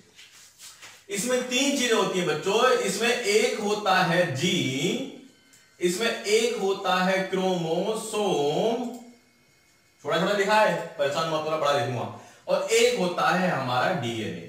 बस हमको डीएनए को समझना है। किसको समझना है हमको? डीएनए को। देखिए ये है हमारा डीएनए। ये जो बात बता रहा हूं मैं, समझा रहा हूं, मैं तो समझा रहा हूं क्योंकि मैंने चोरी करी है, चोरी। क्योंकि वास्तविक रूप से किसने बताया था? ये बताया था इसके बारे में, ये कैसा आकार होता है, कैसी संरचना होती है, क्या प्रॉपर्टी होती है, ये बताया था 2 भाई साहब थे, वाटसन एवं क्रिक। वाटसन एवं क्रिक, वाटसन और क्रिक 2 भाई साहब थे। इन्होंने बताया है एक डीएनए के बारे में। क्या क्या बताया है समझ लीजिए। ये कहते हैं डीएनए एक धागा और ये 2 धागा। कितने धागे हो गए? 2 धागे, यानी कि हिंदी में बोलते हैं द्विधागेनुमा संरचना है किसकी? डीएनए की। इंग्लिश में बोलते हैं डबल स्टैंडर्ड। इसका स्ट्रक्चर कैसा है? डबल स्टैंडर्ड स्ट्रक्चर है इसका। ये कौन बता रहे हैं? मैं नहीं, वाटसन एवं क्रिक बता रहे हैं। पुरस्कार मिला इनको, नोबेल। इसके लिए दुनिया में बहुत बड़ी खोज थी, अभी बताऊंगा आपको, ठीक है। अब साहब और क्या क्या बताऊं? पहली बात तो न्यूक्लियस, फिर एक बार यहाँ पाया, न्यूक्लियस यानी केंद्रक बोलते हैं इस बीच वाले भाग को। इसके अंदर द्रव होता है न्यूक्लियोप्लाज्म, इसमें होता है डीएनए, जीन, क्रोमोसोम। क्या होते हैं इसमें? डीएनए, जीन, क्रोमोसोम होता है। अपना लाल पेन देख लूं मैं, मिल गया लाल पेन, ठीक है। और भी क्या होता है इसमें? फास्फेट शुगर होती है और नाइट्रोजन बेस होता है। इसी को तो समझना है। इसी को ही तो समझना, हिम्मत मत हारना, बिल्कुल भी पूरा लेक्चर देखना, सारे एग्जाम में क्वेश्चन हो जाएंगे। ठीक है, सफलता इतनी आसान होती तो कोई भी तोड़ लेता उसको, सफलता थोड़ी सी मुश्किल होती है, उसके लिए मेहनत तो करी जाती है, तो सिलेक्शन लेने के लिए थोड़ा डिफरेंट तो तैयारी करी जाएगी ना बच्चों। आइए साहब यहाँ पे तो इन सबके बारे में बताएंगे, सबके बारे में। तो पहली बात तो आता है कि इसके अंदर जीन होता है, क्रोमोसोम होता है, डीएनए होता है, तो इसके बारे में जिसने सीख लिया डीएनए के बारे में वो सब कुछ समझ में आ जाएगा। एग्जाम में आता है डीएनए की फुल फॉर्म क्या है, ये छोटे मोटे क्वेश्चन है, वैसे तो ये अभी भी आते हैं लेकिन धीरे धीरे आने ऐसे आसान क्वेश्चन आने बंद हो जाएंगे। डीएनए, डी माने होता है डीऑक्सी, क्या होता है डीऑक्सी, राइबो, राइबो यानी कि राइबोसोम भी होता है, और ये किसमें होता है, क्योंकि न्यूक्लियस में होता है और ये तरल पदार्थ जैसा होता है, लिक्विड फॉर्म में होता है ये डीएनए, यानी कि लिक्विड फॉर्म में होता है, और इसका जो करैक्टर होता है, इसकी जो प्रकृति होती है वो एसिड जैसी होती है। केमिस्ट्री में बताएंगे दो चीज होती हैं, बल्कि तीन चीज होती हैं, अम्ल, क्षार, लवण, यानी कि एसिड, बेस और साल्ट, है ना। ठीक है, इसके बारे में केमिस्ट्री में चर्चा करेंगे। फिलहाल यहां पर देख लीजिए यहाँ पे कि ये एक प्रकार का तरल पदार्थ होता है डीएनए, जो एसिडिक करैक्टर में होता है। किसमें, एसिडिक, और किसमें होता है, ये न्यूक्लियस में होता है, इसलिए इसको न्यूक्लिक एसिड बोलते हैं। और पूरा नाम क्या हो गया था, D4 डीऑक्सी, R डीऑक्सी, समझे, ribo, deoxy ribo, N4 nucleic, A4 acid. ठीक है, ये ए है, ये ए है। तो अगर आरएनए की क्या है, आरएनए की राइबो न्यूक्लिक एसिड थी, वही आरएनए की फुल फॉर्म में आपने डी लगा दिया, डीऑक्सी। आरएनए की फुल फॉर्म में, फुल फॉर्म जो थी उसमें आपने क्या लगा दिया, शुरू में डीऑक्सी लगा दी। ठीक है बच्चों, अब आगे आते हैं, परेशान करो ना, सब एक साथ एक बार भी समझ में आएगा सब ये। तो पहली बात तो कोई आपसे क्या है, डीएनए क्या है, full form deoxy ribo nucleic acid है, ये फुल फॉर्म क्या है, ये एक प्रकार का एसिड है, किसके अंदर है, न्यूक्लियस में है, तो क्या होगा, ये न्यूक्लिक एसिड होगा बच्चों। अच्छा, ये चीज समझानी है, इसी से ही क्रोमोसोम बनता है, इसी से ही जीन बनता है, इसी से ही जीनोम बनता है, इसी से ही क्रोमेटिन बनता है, इसी से ही ये सेंट्रोमियर बनता है। अरे सर आपने क्या क्या पढ़ा दिया, हमारे को समझ नहीं आया, ये ऐसे ऐसे खतरनाक वर्ड समझा रहे हैं आप, हमारे कुछ पल्ले भी पड़े, क्या क्या बोल गए आप, बताऊंगा, परेशान होने की आवश्यकता नहीं है, धैर्य रखो, समझ में आपको आएगा। दूसरी बात, इसमें न्यूक्लियोटाइड्स पाए जाते हैं, ये भी समझ नहीं आया होगा आपके, समझ में आएगा। हाँ, ये चीज देख लीजिए अभी, इसकी जो लंबाई है ये होती है यहां से लेकर और यहां तक जो है एक स्टैंडर्ड की, है ना, यानी कि डबल, एक ये दोनों का चक्कर होता है, यानी कि इसका जो एक राउंड होता है इस तरीके से राउंड जो होता है यहां से लेकर यहां तक 34, और बच्चों ये होती है एंगस्ट्रॉम, 34 एंगस्ट्रॉम। ये एग्जाम में क्वेश्चन आया, रट्टा वाली चीजें हैं, इसलिए बता रहा हूं। और यहां से लेकर ये लंबाई हो गई बच्चों, ये लंबाई हो गई, ये हो गई चौड़ाई, ये होती है हमारी 20 एंगस्ट्रॉम। कितनी होती है, 20 एंगस्ट्रॉम, 34 एंगस्ट्रॉम, 20 एंगस्ट्रॉम, ये होती है चौड़ाई, ये होती है इसकी लंबाई। एग्जाम में कई बार क्वेश्चन आया है, ठीक है। तो अभी ये चीज देखनी है। अब ये सारी चीजें जो है, जो छूट गई हैं, उसको मैंने लिख दिया है, इसको देख लीजिए मैं क्या क्या पढ़ाना है। अनुवांशिक पदार्थ है, कोई जरूरत नहीं है तो जरूरत, लेकिन मैंने बता चुका हूं। अच्छा, एक क्वेश्चन है आपसे, मैंने बताया था, अभी बताया कि अनुवांशिक पदार्थ जो है वो कहां पाए जाते हैं, यहां पाए जाते हैं, ये अनुवांशिक पदार्थ। और मैंने शायद शुरू में बताया था, पहली क्लास में, दूसरी क्लास में, कि इस साइटोप्लाज्म में कोई सा भी अनुवांशिक पदार्थ नहीं पाया जाता है। लेकिन फिर मैंने एक दिन कहा था कि मैंने हालांकि पहले दिन ही बोल दिया था इसमें एक गलत चीज है, वो सही करूंगा, और मैं सुधार करा भी था, है ना, लेक्चर देखना। इसके अंदर जो माइटोकॉन्ड्रिया होता है ना बच्चों, माइटोकॉन्ड्रिया, है ना, उसके अंदर डीएनए पाया जाता है। ये एक्सेप्शन है, अपवाद है ना। रूल के अकॉर्डिंग डीएनए या जो भी जेनेटिक मटेरियल होता है, जीन, क्रोमोसोम वगैरह, वो सब कहां पाए जाते हैं, वो इसमें पाए जाते हैं। लेकिन ये डीएनए जेनेटिक मटेरियल अपवाद स्वरूप डीएनए में पाया जाता है, और ये प्लांट के अंदर प्लास्टिड्स पाए जाते हैं। अभी पढ़ाया मैंने, प्लास्टिड्स एक होता है क्या, क्लोरोप्लास्ट होता है, क्लोरोप्लास्ट में भी डीएनए पाया जाता है। दो अपवाद है, इसलिए बार बार यही क्वेश्चन पूछे जाते हैं कि निम्नलिखित में से किसमें डीएनए पाया जाता है। राइबोसोम में नहीं पाया जाता, गोल्गी बॉडी में नहीं पाया जाता, लाइसोसोम में नहीं पाया जाता, माइटोकॉन्ड्रिया में डीएनए पाया जाता है जबकि वो साइटोप्लाज्म में है। क्लोरोप्लास्ट में डीएनए पाया जाता है जबकि वो साइटोप्लाज्म में है। दो अपवाद है, क्लोरोप्लास्ट और माइटोकॉन्ड्रिया में डीएनए पाया जाता है। ठीक है, आते हैं। अब मैं इसको सबको साफ कर रहा हूं इसको समझाने के लिए, ना तो परेशानी हो जाएगी बच्चों बहुत ज्यादा। ठीक है, क्लियर कर रहा हूं मैं। डीएनए समझ लेते हैं, तभी समझ में आएगा डीएनए। इसी से डीएनए टेस्ट समझाऊंगा मैं अभी आपको, है ना। तो यहां पे मैं आपको बना के दिखाऊंगा। देखिए ये है आपका डीएनए, डीऑक्सीराइबोन्यूक्लिक एसिड। यूं गया यूं गया यूं गया यूं गया। ठीक है, अब बच्चों होता क्या है, इसके अंदर होते हैं क्या क्या होता है, यहां पे होता है शुगर, यहां पे होती है शुगर। इस शुगर को बोलते हैं क्या, फास्फेट। कई बार एग्जाम में आया है, डीएनए में कौन सी शुगर पाई जाती है, फास्फेट शुगर पाई जाती है। वैसे तो फास्फेट का फार्मूला दिखा रहा हूं मैं आपको, PO4 होता है, PO4, इसमें 2 माइनस भी होते हैं, केमिस्ट्री की बात है, तो अभी इसको आप नाम पढ़ोगे तो कोई बात नहीं, लेकिन जहन में थोड़ा सा रखना, PO4 फास्फेट होता है। शुगर होती है फास्फेट। जो शुगर है तो कार्बन भी होंगे बच्चों इसके अंदर, क्योंकि शुगर जो बनती है कार्बन से ही बनती है। शुगर माने मिठास जो कार्बन से बनती है। और इसके अंदर होते हैं कितने कार्बन, इसमें होते हैं 5 carbon. 1 carbon, 2 carbon, 3 carbon, 4 carbon, 5 carbon. 5 carbon, 5 carbon को बोलते हैं कौन सी शुगर, यानी कि पेंटोज शुगर होती है। पेंट माने होता है 5। बच्चों ये केमिस्ट्री की बात है, मोनो, डाई, ट्राई, ट्रेटा, पेंटा, हेक्सा, ये केमिस्ट्री की बात है। पेंटा, पेंटा माने 5।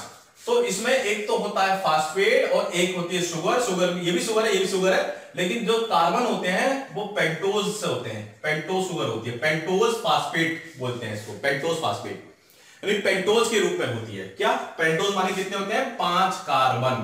पेंटोज का मतलब है 5 कार्बन, ये होता है। और बच्चों इसमें क्या होते हैं, इसके अंदर होते हैं नाइट्रोजन बेस। क्या होते हैं, नाइट्रोजन बेस, यानी कि बेस यानी कि क्षार, समझना। ठीक है, अब ऐसे ही यहां पे फास्फेट शुगर होती है, इधर भी होती है 1 2 3 4 5 कार्बन, इधर 5 को यानी पेंटोज। तो phosphate plus pentose, phosphate plus pentose. अब यहां पे क्या जुड़ा होता है, नाइट्रोजन बेस। बच्चों नाइट्रोजन बेस जो होते हैं ये 4 प्रकार के होते हैं। कितने प्रकार के, 4 प्रकार के नाइट्रोजन बेस। एक बोलते हैं बच्चों, उसे बोलते हैं एडेनिन। एक होता है बच्चों साइटोसिन। एक होता है बच्चों ग्वानिन। एक होता है आपका थाइमिन।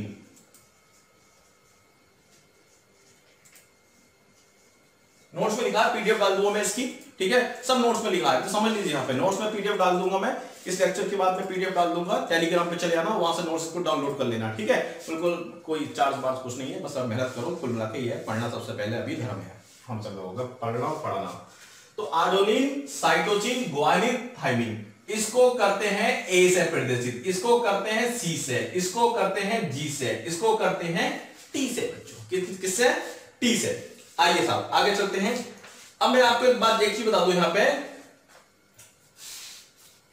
हमेशा यहां पर यदि ए होगा, ए का मतलब है कि यहां कौन सा नाइट्रोजन बेस बच्चों, एडेनिन। एडेनिन, तो यहां पे उल्टा हमेशा हमेशा ए के साथ अगर एडेनिन होगा तो हमेशा हमेशा ध्यान रखना दूसरा होगा यहां पे क्या, थाइमिन। थाइमिन होगा हमेशा, थाइमिन। याद करो आरएनए में बताया था मैंने, वहां पे ए के साथ यू मिला था, यूरेसिन मिला था, यूरेसिन। इतना अंतर है, बाकी सब सेम है। और इसके बीच में दोनों ये दोस्त होते हैं बच्चों। छोटा हो गया, मैं बड़ा करता हूं, है ना। ये पेंटोज शुगर है, ये 1 carbon, 2 carbon, 3 carbon, 4 carbon, 5 carbon. ये पेंटोज शुगर है, 1 कार्बन, 2 कार्बन, 3 4 5। और यहां से जुड़ा होगा क्या, ए, और यहां पे जुड़ा होगा क्या है बच्चों, टी। हमेशा ए आएगा तो टी ही आएगा हमेशा। जब एडेनिन आएगा तो क्या आएगा, थाइमिन। और ये दोनों हाथ मिलाते हैं, दो। दो का मतलब होता है दो बंद, दो बॉन्ड। केमिस्ट्री वाली बात है ये भी, दो बॉन्ड। बॉन्ड माने बंद, हिंदी में बंद बोलते हैं। एग्जाम में ये भी आया है कि एडेनिन और थाइमिन आपस में कितने बंध से जुड़े होते हैं, एकल बंध, द्विबंध, त्रिबंध, या एकल द्वि या द्वि, ऐसे पूछे जाते हैं। यानी कि single bond, double bond, double या सिंगल सिंगल में कैसे कैसे क्वेश्चन पूछे जाते हैं। आपको याद रखना है कि एडेनिन और थाइमिन कितने बीच में बॉन्ड होते हैं, इसके 2 बॉन्ड होते हैं, 2। ये ठीक हो गया। अब बच्चों मैं आपको सुनिए मेरी बात, इसी को पूरे को ध्यान रखेंगे यहां पर, यानी कि यहां पर ये क्या है बच्चों, फास्फेट है, यहां पर PO4, लो हिंदी में लिख रहा हूं, इंग्लिश में लिखता हूं, फास्फेट। फास्फेट के बाद क्या जुड़ा हुआ है, 5 कार्बन, यानी कि शुगर। कौन सी शुगर बच्चों, पेंटोज। और क्या जुड़ा हुआ है, ए और टी। क्या है ये, ए और टी क्या है बच्चों, ये नाइट्रोजन बेस है ना, नाइट्रोजन बेस। ये सब है इसके अंदर, इतने सारे उसके अंदर ये सब हैं। और इन सभी को मिलाकर एक वर्ड बोला जाता है, एग्जाम में कई बार आया है, न्यूक्लियोटाइड्स। न्यूक्लियोटाइड्स। अब कहने का मतलब मेरा ये है, देखिए पढ़ना तो पड़ेगा, एग्जाम में क्वेश्चन आते हैं, छूट जाएगा वरना एग्जाम में क्वेश्चन समझे। यानी कि अब ये आता है कि ये डीएनए है पूरा। डीएनए में क्या होता है, फास्फेट शुगर होती है, फास्फेट होता है, 5 कार्बन की शुगर होगी पेंटोज, फास्फेट होगी, 5 कार्बन की पेंटोज शुगर होगी, और नाइट्रोजन बेस होंगे, यानी कि इधर ए होगा तो इधर क्या होगा, टी होगा। हमेशा आर्डोनिन के साथ हमेशा थायमिन आता है, ठीक है, और इनके बीच में जो बॉन्ड होगा, इसके बीच में डबल बॉन्ड होगा। बात समझ रही। और इन सबको जो आपस में बंधे हुए हैं, इस बॉन्ड को जो बोलते हैं, या इस नाम जो दिया गया है, इसको बोला गया है न्यूक्लियोटाइड बॉन्ड। क्या बोला, पूरे को बोला गया है न्यूक्लियोटाइड बॉन्ड, ये न्यूक्लियोटाइड। तो एक न्यूक्लियोटाइड बच्चों ये एक हो गया, नंबर 1। अब ऐसे ही क्या होता है, बिल्कुल यही चेन हो सकती है, यानी कि कहने का मतलब बिल्कुल ये फास्फेट है, carbon carbon carbon carbon carbon, ये यहां पे क्या है, फास्फेट है, कार्बन कार्बन कार्बन कार्बन। अगर यहां ए लिखना चाहो तो लिख दो, आपकी मर्जी, कोई बात नहीं, और फिर यहां टी आएगा। लेकिन जो 2 बचे हैं मैं अभी उनको ले रहा हूं, चलो इसको ले जाए, ए ले लिया और क्या ले लिया बच्चों, टी ले लिया, डबल बॉन्ड, ये भी क्या हो गया, न्यूक्लियोटाइड। नंबर 2 का न्यूक्लियोटाइड। ऐसे ही हो सकता है इसी तरीके से सेम यहां तीसरे नंबर न्यूक्लियोटाइड हो, चौथे नंबर का न्यूक्लियोटाइड हो। ए को ले रहा हूं, यहां फास्फेट है बच्चों, इसे वही बोलेंगे PO4 phosphate, 1 carbon 2 carbon 3 carbon 4 carbon 5 carbon. इधर फास्फेट है, 1 carbon 2 carbon 3 carbon 4 carbon 5 carbon, यानी कि पेंटोज शुगर। अगर बच्चों यहां पर जी यानी कि सी है, सी का मतलब साइटोसिन वाला है, कार्बन नहीं, साइटोसिन। कौन सा साइटोसिन, ये वाला है, तो इधर हमेशा और हमेशा क्या आएगा बच्चों, थायमिन आएगा, थायमिन थायमिन, यहां सी आएगा थायमिन, और ये आपस में जुड़ा हुआ कौन से बंध से, 3 बॉन्ड से, त्रिबंध बोलते हैं इसको। क्या बोलते हैं इसको, त्रिबंध, ट्रिपल बॉन्ड बोलते हैं इसको। हमेशा बच्चों याद रखो, कसम खा लो, सी आएगा तो टी आएगा, ए आएगा तो टी आएगा। ये कहलाएगा पूरा न्यूक्लियोटाइड, ये कहलाएगी इतनी पेंटोज शुगर, ये कहलाएगी आपकी फास्फेट, ये दोनों कहलाएंगे नाइट्रोजन बेस, पूरा कहलाएगा आपका क्या, न्यूक्लियोटाइड। अब मेरी बात सुनो, ये तो मैंने बड़ा बड़ा दिखाया आपको, ये चौथे नंबर का ले लो, 5वें नंबर का। हो सकता है अगला जो है इसके अंदर करेक्टर ये ऐसे ही हो, बिल्कुल सेम हो, 6 नंबर का, 7वां भी सेम हो, 8वां भी सेम हो, 9वां भी सेम हो, 10वें नंबर का भी सेम हो, 11वें नंबर का हो सकता है ये आ जाए, ये वाला AT वाला जाए, 11वें नंबर का, 12वें नंबर का ये आ जाए, मतलब कुछ भी कर सकते हैं आप, ऐसे ऐसे ऐसे, चाहे ये कर दो, ये कर दो, कुछ भी कर दीजिए, ये सब nucleotide nucleotide nucleotide nucleotide nucleotide है सब। अब एक बात सुनाए आपको, इस पूरी दुनिया में जो ये अरेंजमेंट है ना, अरेंजमेंट, ये सबका अलग होता है, ये सबका अलग होता है। जैसे कि मान लिया यहां पर क्या था, 4 के बाद ये 5 बार नया डिफरेंट था, हो सब 5 के बाद हो, किसी 6 के बाद हो, किसी 1 के बाद हो, पर यहां भी हो सकता है किसी का 2 ही हो, किसी का ये ऐसे स्ट्रक्चर 3 हो, 4 हो, 5 हो, 10 हो, 50 हो, 100 हो, 150 हो। यानी कि ये अरेंजमेंट जो होता है डीएनए में, ये अरेंजमेंट जो होता है डीएनए का अरेंजमेंट सबका अलग होता है, दुनिया में किसी का भी सेम नहीं होता। अब मान लिया किसी व्यक्ति की हो जाती है मृत्यु, किसी व्यक्ति की मृत्यु हो जाती है, मृत्यु ऐसी हुई, मान लिया भगवान ना करे कि उसके सर पे से ट्रक चला गया, या उसकी हत्या हो गई, उस पर आग लगा दी, उसको मिट्टी का तेल लगा के आग लगा दी, ठीक है। आग लगाने के बाद उसकी लाश नहीं पहचानी जा रही कि आखिर ये लाश किसकी है। अब क्या होता है इसके अंदर, मैं आपको बता दूं, इसके अंदर आधा जो अरेंजमेंट होता है वो मम्मी का होता है, और आधा अरेंजमेंट कहीं से भी कोई भी टुकड़ा ले लो, इसके पूरे अंदर आधा जो अरेंजमेंट प्रबंध जो होता है वो मम्मी का होता है, क्रम बाय क्रम, और आधा होता है पापा का। यानी कि पूरे मेरे अगर कि सेल के अंदर बात करी जाए तो मेरे सेल के अंदर जो न्यूक्लियस के अंदर जो डीएनए है, उस डीएनए के अंदर इन न्यूक्लियोटाइड का अरेंजमेंट पूरा मम्मी का नहीं होगा ना पूरा पापा का होगा। हाँ, आधा मम्मी का अरेंजमेंट होगा, आधा पापा का होगा। अब मान लिया किसी व्यक्ति की हो जाती है, मृत्यु हो जाती है, मृत्यु होने के बाद उसकी लाश को शिनाख्त करने के लिए बुलाया जाता है, तो किसी के माँ बाप कहते हैं कि तो पूरा जला हुआ है, हम इसे कैसे पहचानेंगे। अब होता क्या है बच्चों, यहां पर पुलिस करती है डॉक्टर के द्वारा, इसका क्या करती है, लैब के द्वारा डीएनए टेस्ट करती है। डीएनए आपके नाखून में भी है, पूरे शरीर में भी है, बालों में भी है डीएनए आपका। अब डीएनए के द्वारा शरीर के किसी भाग से जो उसका जो स्किन है, स्किन की सेल में जाता है, सेल से डीएनए निकाला जाता है, डीएनए के अंदर ये अरेंजमेंट देखा जाता है। यदि ये अरेंजमेंट देखेंगे और प्लस मम्मी का और पापा का भी सैंपल लेते हैं, तो यदि मम्मी के अरेंजमेंट से मिल रहा है या पापा के अरेंजमेंट से मिल रहा है, कहीं ना कहीं अरेंजमेंट जरूर मिल रहा होगा। तो जो मृतक है वो उस माँ बाप की है, जो मृतक लाश जो है। और यदि उस मम्मी से या पापा से अरेंजमेंट नहीं मिल रहा है, यदि किसी की लाश जला दी गई है, मर्डर ऐसा हुआ है, पहचान में नहीं आ रही है, तो यानी कि वो लाश जो है, जो पहचान में नहीं आ रही, वो उन माँ बाप की नहीं है। ये होता है डीएनए टेस्ट। डीएनए टेस्ट में क्या, इस न्यूक्लियोटाइड का, जो न्यूक्लियोटाइड जो है, इस न्यूक्लियोटाइड का जो है अरेंजमेंट देखा जाता है बच्चों। ये सब होते हैं क्या, डीएनए टेस्ट होते हैं। इसको उम्मीद करता हूं समझ में आ गया। समझ में नहीं आया तो कमेंट कर देना, और इसको हम अलग से और समझाएंगे इसके बारे में। और भी इंफॉर्मेशन तो बहुत भी है, लेकिन मतलब नहीं है, मजा तो आएगा लेकिन एग्जाम में नहीं आएंगी वो। लेकिन ये सब एग्जाम वाली बात है। एग्जाम है, न्यूक्लियोटाइड किससे मिलकर बने होते हैं, फास्फेट से, पेंटोज शुगर, ये शुगर है बच्चों, ये शुगर है, पेंटोज शुगर से, नाइट्रोजन बेस से। नाइट्रोजन बेस कितने प्रकार के होते हैं, 4 प्रकार के, आडेनिन, साइटोसिन, गुआनिन और थायमिन। इसको क्या बोलते हैं, एक बार में अगर कोई बोल है इसको क्या बोलेंगे, तो बच्चों ध्यान रखें, आडेनिन किसमें था, आरएनए में भी था, इसमें भी है। साइटोसिन आरएनए में भी था, डीएनए में भी है। गुआनिन आरएनए में भी था, और ये जिसमें भी डीएनए में भी। लेकिन उसके अंदर था यूरेसिन, इसमें है क्या, थायमिन। इसीलिए नाम अलग होने के कारण से आरएनए के अंदर जो नाइट्रोजन बेस थे, नाइट्रोजन क्षार थे, उनको बोला था हमने कि यूरेसिन बेस। और यहां पे बोलेंगे इस नाइट्रोजन बेस को क्या बोलेंगे, थायमिन बेस बोलेंगे। क्या बोलेंगे इसको, थायमिन बेस। बात समझ आ गई, राइटिंग पे मत जाना, समझने पे आ रहा, नोट्स में सब टाइपिंग करोगे, नोट्स हैं वो देख लेना आप, ऐसा मत ना, टेलीग्राम पे नोट्स हैं, ठीक है।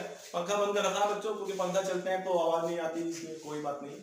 अब जी सामने होते हैं आप लोग, जो पुराने बच्चे जानते होंगे, सामने होते हैं तो कितनी गर्मी लग रही होती है, लेकिन बच्चे समझते हैं ना तो गर्मी नहीं लगती बिल्कुल भी। अब यहाँ पे मैं अकेला ही बोल रहा हूँ, अब पता नहीं कुछ तो सो रहे होंगे इस समय, क्योंकि रात को ये वीडियो बननी है, कुछ सो रहे होंगे, कुछ सुबह उठेंगे, सुबह उठने के बाद एक बार देखेंगे, ठीक है यार आइए, क्लिक करेंगे, 2-5 सेकंड देखेंगे, फिर बंद कर देंगे, फिर भूल जाएंगे, एग्जाम आएगा तब इधर चैनल पे, उस चैनल पे। खैर छोड़िए, कोई बात नहीं, जो बच्चा पढ़ने वाला होगा वो आज नहीं तो कल जरूर देखेगा, परसों जरूर देखेगा, लेकिन इसके नोट्स बनाएगा या टेलीग्राम पे जाकर समझेगा डाउनलोड करके। तो ऐसा सब जगह होता है, ये होता है बच्चों न्यूक्लियोटाइड्स। अब एक बात है, इसी के अंदर समझना बच्चों, यहां से हटा, अब मैं आपको बताऊं, ऐसा होता है डीएनए के अंदर, मान लिया अरेंजमेंट है, ये यहां से अरेंजमेंट है, इतना सारा अरेंजमेंट जो होता है, इतना सारा अरेंजमेंट है ना, ये हर उसमें होता है सेल में, इतना सारा अरेंजमेंट, ये मान लिया हो सकता है इस चीज के लिए जिम्मेदार हो कि किसी को गुस्सा आ जाता है, तो इतना सारा जो होता है ये कहलाता है हमारा जीनोम, कहलाता है जीनोम। क्या कहलाता है ये, जीनोम। तो ध्यान रखें, ये सारा जो है हमारा जीनोम कहलाएगा, ठीक है। और तो इसको कहता हूं जीनोम, और ये इतना सारा, मान लिया किसी में जो है स्वाद के लिए भी हो सकता है, स्वाद के लिए इतना सारा जीन किसी के हाइट के लिए है, इतना सारा जीन जो है किसी के मतलब कोई बोनापन है, कोई जीन का जो अरेंजमेंट है, मान लिया उसके गुस्से के लिए बता दिया मैंने, प्रेम मोहब्बत के लिए है, कोई जीन जो है वो व्यवहार करता है, शांति की तरह व्यवहार करता है। कुल मिलाकर मेरा कहने का मतलब ये है, इसी डीएनए के अंदर जो जीनोम होते हैं, जीनोम का मतलब क्या होता है बच्चों, जीनोम का मतलब होता है एक स्पेशल क्वालिटी, चाहे वो आलस का हो, चाहे वो सोचने की हो, बुद्धि का हो, विचार हो, ये सब जीन पर डिपेंड करता है। भूख किसी को लगती है, प्यास किसी को लगती है, किसी को ज्यादा भूख लगती है, कम भूख लगती है, हालांकि दिमाग से भी संबंधित है। आदमी का व्यवहार है, खान पान है, उसकी आदत है, उसका व्यवहार है, सब कुछ जीन पर डिपेंड होती है। और जीन होता है छोटा। और बच्चों जीन किस में होता है? डीएनए में होता है। डीएनए के ही पार्ट को पहले बोलेंगे क्या? जीनोम बोलेंगे, जीनोम। और कई सारे जीनोम मिलके बनाता है क्या? हमारा एक जीन बनाता है, जीन। अरे सर आपने क्या पोस्ट कर दिया, ऑनलाइन पढ़ा रहे हो, कोई व्हाइट बोर्ड ऑफलाइन में तो खैर मैं बच्चों को समझा देता। तो इतना सारा पार्ट, इतना सारा ये सब जीनोम कहलाएंगे। ये सब क्या कहलाएंगे बच्चों? ये अलग जीनोम है, ये अलग जीनोम, जीनोम और ये जीनोम। जीनोम किसी व्यवहार के लिए। और ये सारे जीनोम है ना, शॉर्ट फॉर्म में लिख रहा हूं, मिलके बनाते हैं कोई जीन बनाते हैं। तो कहने का मतलब जीन कहां होते हैं बच्चों? डीएनए में होते हैं। मेरी बात सुना रही है? अब सुनिए, अब इसी से ही बनता है हमारा क्या? क्रोमोसोम बनता है। डीएनए से क्रोमोसोम बनता है, समझ लेना। ये ऐसे ऐसे जो होता है, ध्यान रखना, ये इस तरीके से जो होता है, ये ऐसे ऐसे, ये एक बार, फिर अब जगह तो कम है, चलो यहां पर लेते हैं, परेशान मत हो। यहां पे लेक्चर बड़ा हो गया, घूमकर कोई बात नहीं, आज ही खत्म करते हैं जो जितना पॉसिबल है। ये एक बार, फिर ये दो बार, यहां तक गया। ओहो भगवान कैसे बनेगा ये एक बार, ठीक है, फिर ये दो बार, फिर ये तीन बार, ऐसे फिर चार बार, ऐसे ऐसे जाता है। ये कितनी बार बच्चों? ये 23 बार जाता है। कितनी बार जाता है ये? 23 बार। समझो, समझाने के लिए मैं ये लाया हूं, समझाने के लिए ये लाया हूं मैं, समझिए, अपना टॉवल लाया हूं। देखिए ये जो होता है, मैं आपको बताऊं, अब मैं पढ़ा रहा हूं आपको क्रोमोसोम कैसे बनता है। क्या? क्रोमोसोम ऐसे ऐसे जो होते हैं, क्या होते हैं हमारे? ये हमारा एक डीएनए है। अब एंट्री होती है, प्रोटीन की एंट्री होती है। उस प्रोटीन को बोलते हैं बच्चों क्या? उस प्रोटीन को बोलते हैं हम हिस्टोन प्रोटीन। हिस्टोन कई बार एग्जाम आया है, कौन सा protein? Histone, HISTONE, histone protein पाया था डीएनए के अंदर। अब ये डीएनए में, अब ये जो चेन है, ये जो चेन है, ये मान लिया एक डीएनए है, एक डीएनए की क्या? डबल स्टैंडर्ड है। अब ये डीएनए जो होगा क्या होगा? इस तरीके से घूमेगा, इस तरीके से घूमेगा। अभी तो एक घुमा रहा हूं कि यहां जो है ये मेरा प्रोटीन है, ये क्या? Histone protein. यही हिस्टोन प्रोटीन जो है इसको बांधेगा, इसको इधर बांधेगा, इधर बांधेगा, इधर भागेगा, इधर बांधेगा।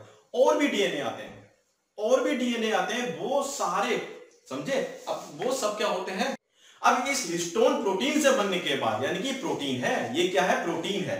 इस प्रोटीन से इसको बांधो, ये चेन है, ये क्या? डीएनए। ये डीएनए श्रृंखला है, ये आपका प्रोटीन है। इस तरीके से, इस तरीके से, इस तरीके से, इस तरीके से, यानी कि एग्जाम में क्वेश्चन क्या है?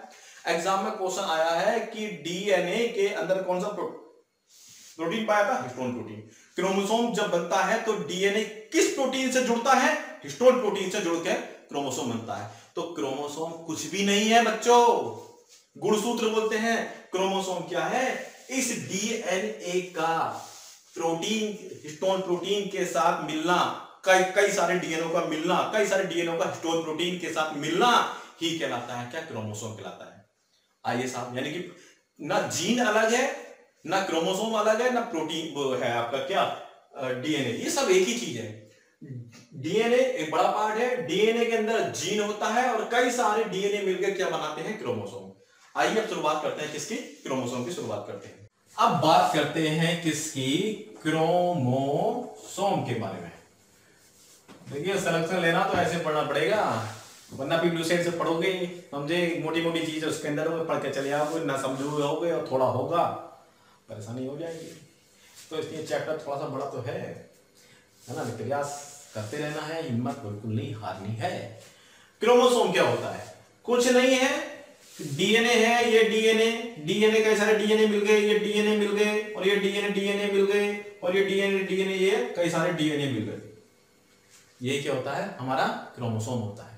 एक क्रोमोसोम ये हो गया, ठीक है, डीएनए, ये डीएनए मिल गए, डीएनए, ये डीएनए मिला, ये पहले ये ऐसा गया, होच पोच होकर डीएनए की कई सारी चेन बन गई, एक डीएनए यहाँ आया और डीएनए कई सारे यहाँ मिल गया, और यहाँ बीच में क्या है, प्रोटीन है। कौन सा प्रोटीन? Histone protein. तो क्रोमोसोम में हिस्टोन प्रोटीन होगा नहीं होगा? होगा। तो हिस्टोन प्रोटीन के ऊपर डीएनए बनता है। डीएनए का लपेटा हिस्टोन प्रोटीन के ऊपर क्या कहलाता है? हमारा क्रोमोसोम कहलाता है बच्चों। और क्रोमोसोम के बाद क्रोमोसोम में भी तो यहाँ पे क्या है हमारा, जगह जगह लपेटे होते हैं, यहाँ भी लपेटे, यहाँ भी लपेटे। तो ये क्या होते हैं सभी? लपेटे का मतलब समझते हो? लपेटे। तो ये सब क्या होते हैं बच्चों? ये सब होते हैं क्या? क्रोमोसोम होते हैं। ये क्रोमोसोम का एक जोड़ा हो गया बच्चों, ये ठीक है, ये क्रोमोसोम का एक जोड़ा हो गया। अब बात आती है मेल यानी कि महिला, फिर आती है क्या? पुरुष यानी कि अरे मेल यानी कि क्या? ये पुरुष, और फीमेल यानी कि क्या हो गया? ये महिला। दिमाग काम नहीं कर रहा, ज्यादा ओवर हो रहा है, लेकिन हम हिम्मत नहीं आ रही बिल्कुल भी। तो ऐसे ऐसे कई सारे डीएनए का गुच्छा मिलके क्रोमोसोम बनाता है, डीएनए का गुच्छा मिलके क्रोमोसोम बनाता है। और इन सब में क्या होता है बच्चों? क्या होता है? कौन सा प्रोटीन होता है? हिस्टोन प्रोटीन होता है। बात समझ में आ गई? इसमें आगे और चलते हैं, थोड़ा सा एक दो चीज और देख लेते हैं इसके अंदर। देखिए इसमें यह पढ़ना है कि प्रत्येक गुणसूत्र के आधे भाग को, ये पूरा भाग है, इतना सारा भाग, आधा भाग ये हो गया, आधा भाग ये हो गया, इसको बोलते हैं क्या? क्या बोलते हैं? क्रोमेटिड बोलते हैं। क्रोमेटिड, क्रोमोटिड, क्या बोलते हैं इसको? क्रोमोटिड। ये आधा भाग क्या होगा? क्रोमोटिड। अरे बच्चों थोड़ा सा प्रोनाउंसिएशन में कभी कभी गलती हो जाती है हमसे, थोड़ा सा हो जाता है, समझे? तो समझाने को तो ठीक है, लेकिन बोलचाल में कभी कभी हर, क्योंकि मैं यहाँ का हूँ, थोड़ा सा उत्तर प्रदेश की लैंग्वेज में और बाहर और कहीं की लैंग्वेज में हल्का फुल्का फर्क तो आ ही जाता है, ठीक है? तो उस चीज को आप जो माइंड मत करिएगा। तो आज से एग्जाम में क्वेश्चन आए कि क्रोमोसोम के आधे भाग को क्या बोलते हैं, तो क्या? क्रोमेटिड। अगर आपसे कोई पूछे कि क्रोमोसोम के बीच वाले भाग को क्या बोलते हैं, तो इसका आंसर है सेंट्रोमियर। क्या नाम है इसका? सेंट्रोमियर।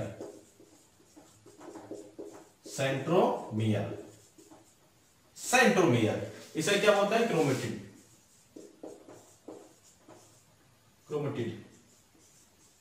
ठीक है, तो देखो दोनों आंसर मत हो जाना। क्रोमेटिड किसे कहते हैं?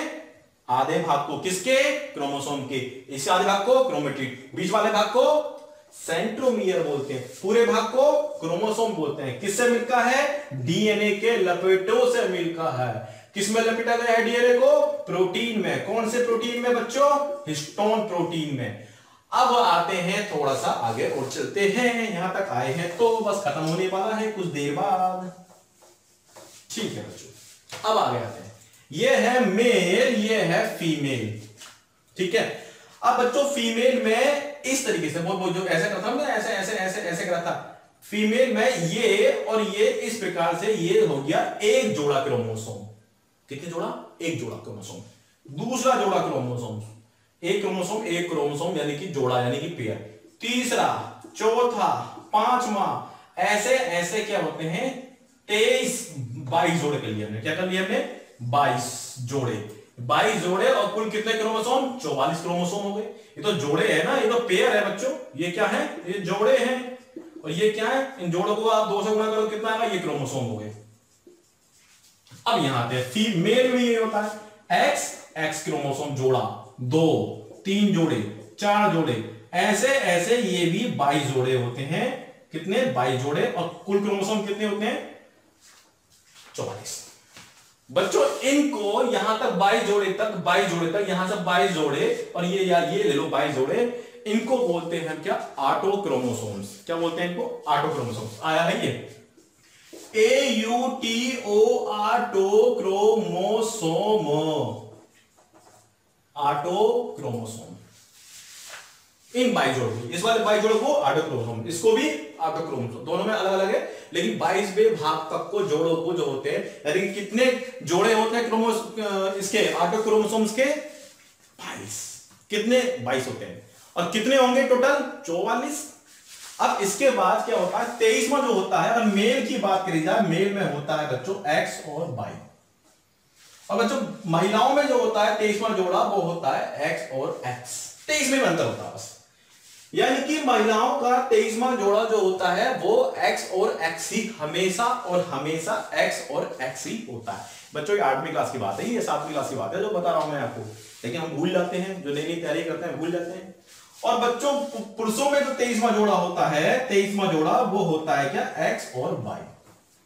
यही क्या करते हैं, दोनों यही जो है निर्धारित करते हैं कि आने वाली संतान लड़का होगी या लड़का होगा।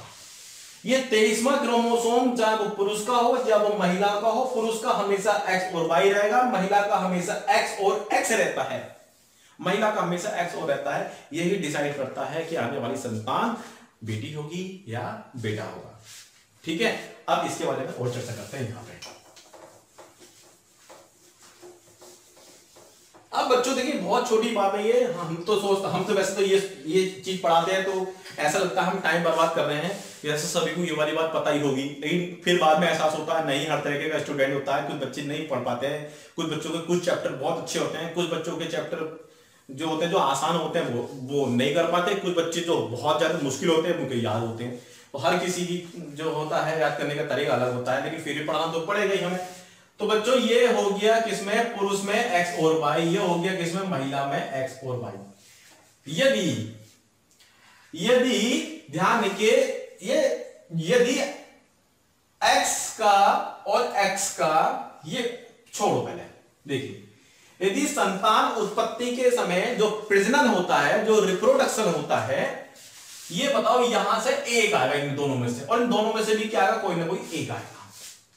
ये बताओ महिला से कौन सा आ सकता है, या तो महिला से X आ सकता है ये वाला, या महिला से क्या आ सकता है, X आता है। महिला से क्या Y आ सकता है, नहीं आ सकता, किसी भी कीमत पर नहीं आ सकता, जब महिला पर Y होते ही नहीं है। तो अब पुरुष का जो है रिप्रोडक्शन के समय या तो X आ सकता है, यहां से एक आएगा, कोई सा भी X आ जाए यहां से, और पुरुष में यदि X आ जाए, पुरुष का रिप्रोडक्शन के बाद समझिए जो जेनेटिक X क्रोमोसोम आ जाए, तो XX जो होता है वो होती है बच्चों क्या, लड़की होती है। लेकिन अगर यहां से मान दूसरी घटना योग मान लो, अब की बार मान लिया X, महिला से तो बच्चों X ही आएगा, जब Y नहीं है कहां से आएगा, और अब की बार यहां से क्या आ गया, Y आ गया, तो X और Y जो होता है वो होता है क्या, X और Y जो होता है, X और Y क्या होता है बच्चों, वो होता है लड़का। क्या होता है वो, लड़का। अब एक बार बताओ, ये तो डिपेंड पुरुष पे करता है ना, उसका X आता है या Y आता है, रिप्रोडक्शन के समय कौन सा क्रोमोसोम आ रहा है। महिला को तो बेचारी का कोई कुछ भी नहीं है ना, महिला को तो X ही आएगा हमेशा, हमेशा हमेशा X ही है उसके पास। हाँ, पुरुष के पास या तो X आएगा या Y आएगा, है ना। और पुरुष के मान लिया किसी पुरुष का बार बार X क्रोमोसोम आ रहा है, महिला का तो X ही आएगा, बार बार X आ रहा है, X आ रहा है, X आ रहा है, हवा लड़की पैदा होगी।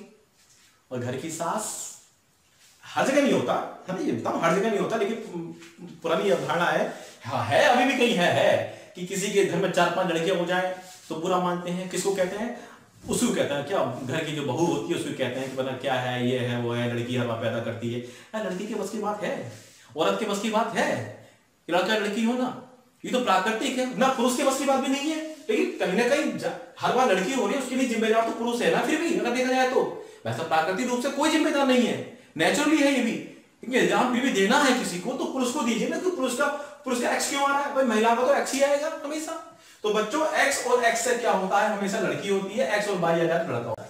हाँ, कभी कभी घटना हो जाती है बच्चों, किसी में एक X एक्स्ट्रा बढ़ जाता है या किसी में एक Y एक्स्ट्रा बढ़ जाता है, वो होता है बीमारी, उसे बोलते हैं सिंड्रोम। वो चैप्टर हमने अलग बनाया, उसे सिंड्रोम बीमारी बोलते हैं।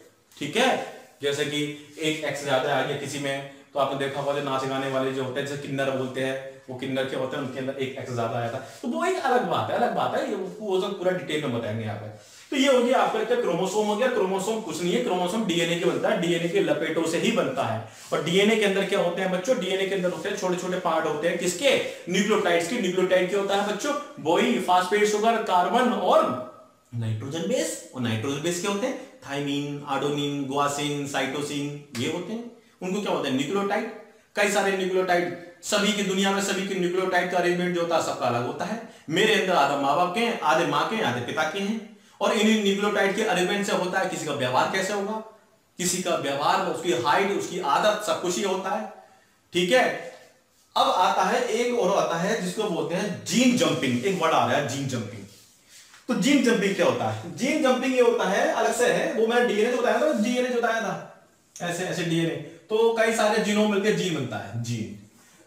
अब एक बात सुनिए, मान लिया मैं बहुत ही शांत स्वभाव हूं, या मैं बहुत लड़ाकू हूं, ऐसा मान लीजिए, मैं बहुत लड़ाकू हूं, मैं हर किसी डरते रहता हूं जरा सी बात पे। अचानक में ये भी हो सकता है, मेरी लाइफ में कभी भी हो सकता है कि मेरे जो लड़ने वाले जीन जो है वो बदल जाए, और कोई जीन जो है बदल के उस लड़ने वाले जीन के कोई ये है, जीनों में है लड़ने वाला जीन है, और कूद के बीच में आ जाए। कोई कभी भी हो सकता है ये लाइफ में। और यानी कि अब ये स्ट्रक्चर बदल गया किसका? जो लड़ने वाले जीन थे, जो मेरे व्यवहार में मेरे लड़ाकू बनाते थे, उन जीन के बीच में कोई दूसरा करेक्टर वाला जीन आ गया। अब मैं क्या हो सकता है कि जो लड़ने का व्यवहार था वो शांत हो जाऊं और समझदार हो जाऊं, ठीक है। इस घटना को बोलते हैं जो बाहर से भी कहीं से भी जीन जंप करके आ गया है। इस टर्म को बोलते हैं क्या? जीन जंपिंग बोलते हैं। क्या बोलते हैं? जीन जंप, जंप माने कूदना, जीन जंपिंग बोलते हैं। तो बच्चों है तो बहुत कुछ, ठीक है। आज के लिए इतना ही काफी है। इसको समझिएगा, बढ़िया करके पढ़िएगा, मेहनत से पढ़ो इसको।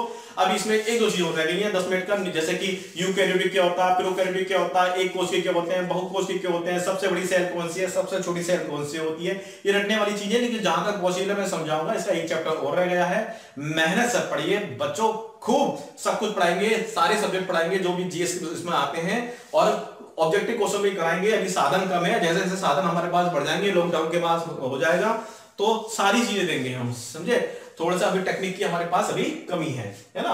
और चैनल को सब्सक्राइब जरूर करिए। कौन सा बटन कौन से हाथ पे है, कौन से हाथ पे बटन है आपके लाल वाला? सब देख रहे होंगे, सीधे हाथ पे, उल्टे हाथ पे, सीधे हाथ पे है, सीधे हाथ पे, उसको दबाओ, ठीक है। और वैसे तो शुरू भी कहना चाहिए कि पूरा वीडियो देखना, लेकिन लास्ट में कह रहा हूं आगे भी जो भी आप लेक्चर देखो उसको पूरे लेक्चर देखो, तभी समझ में आता है।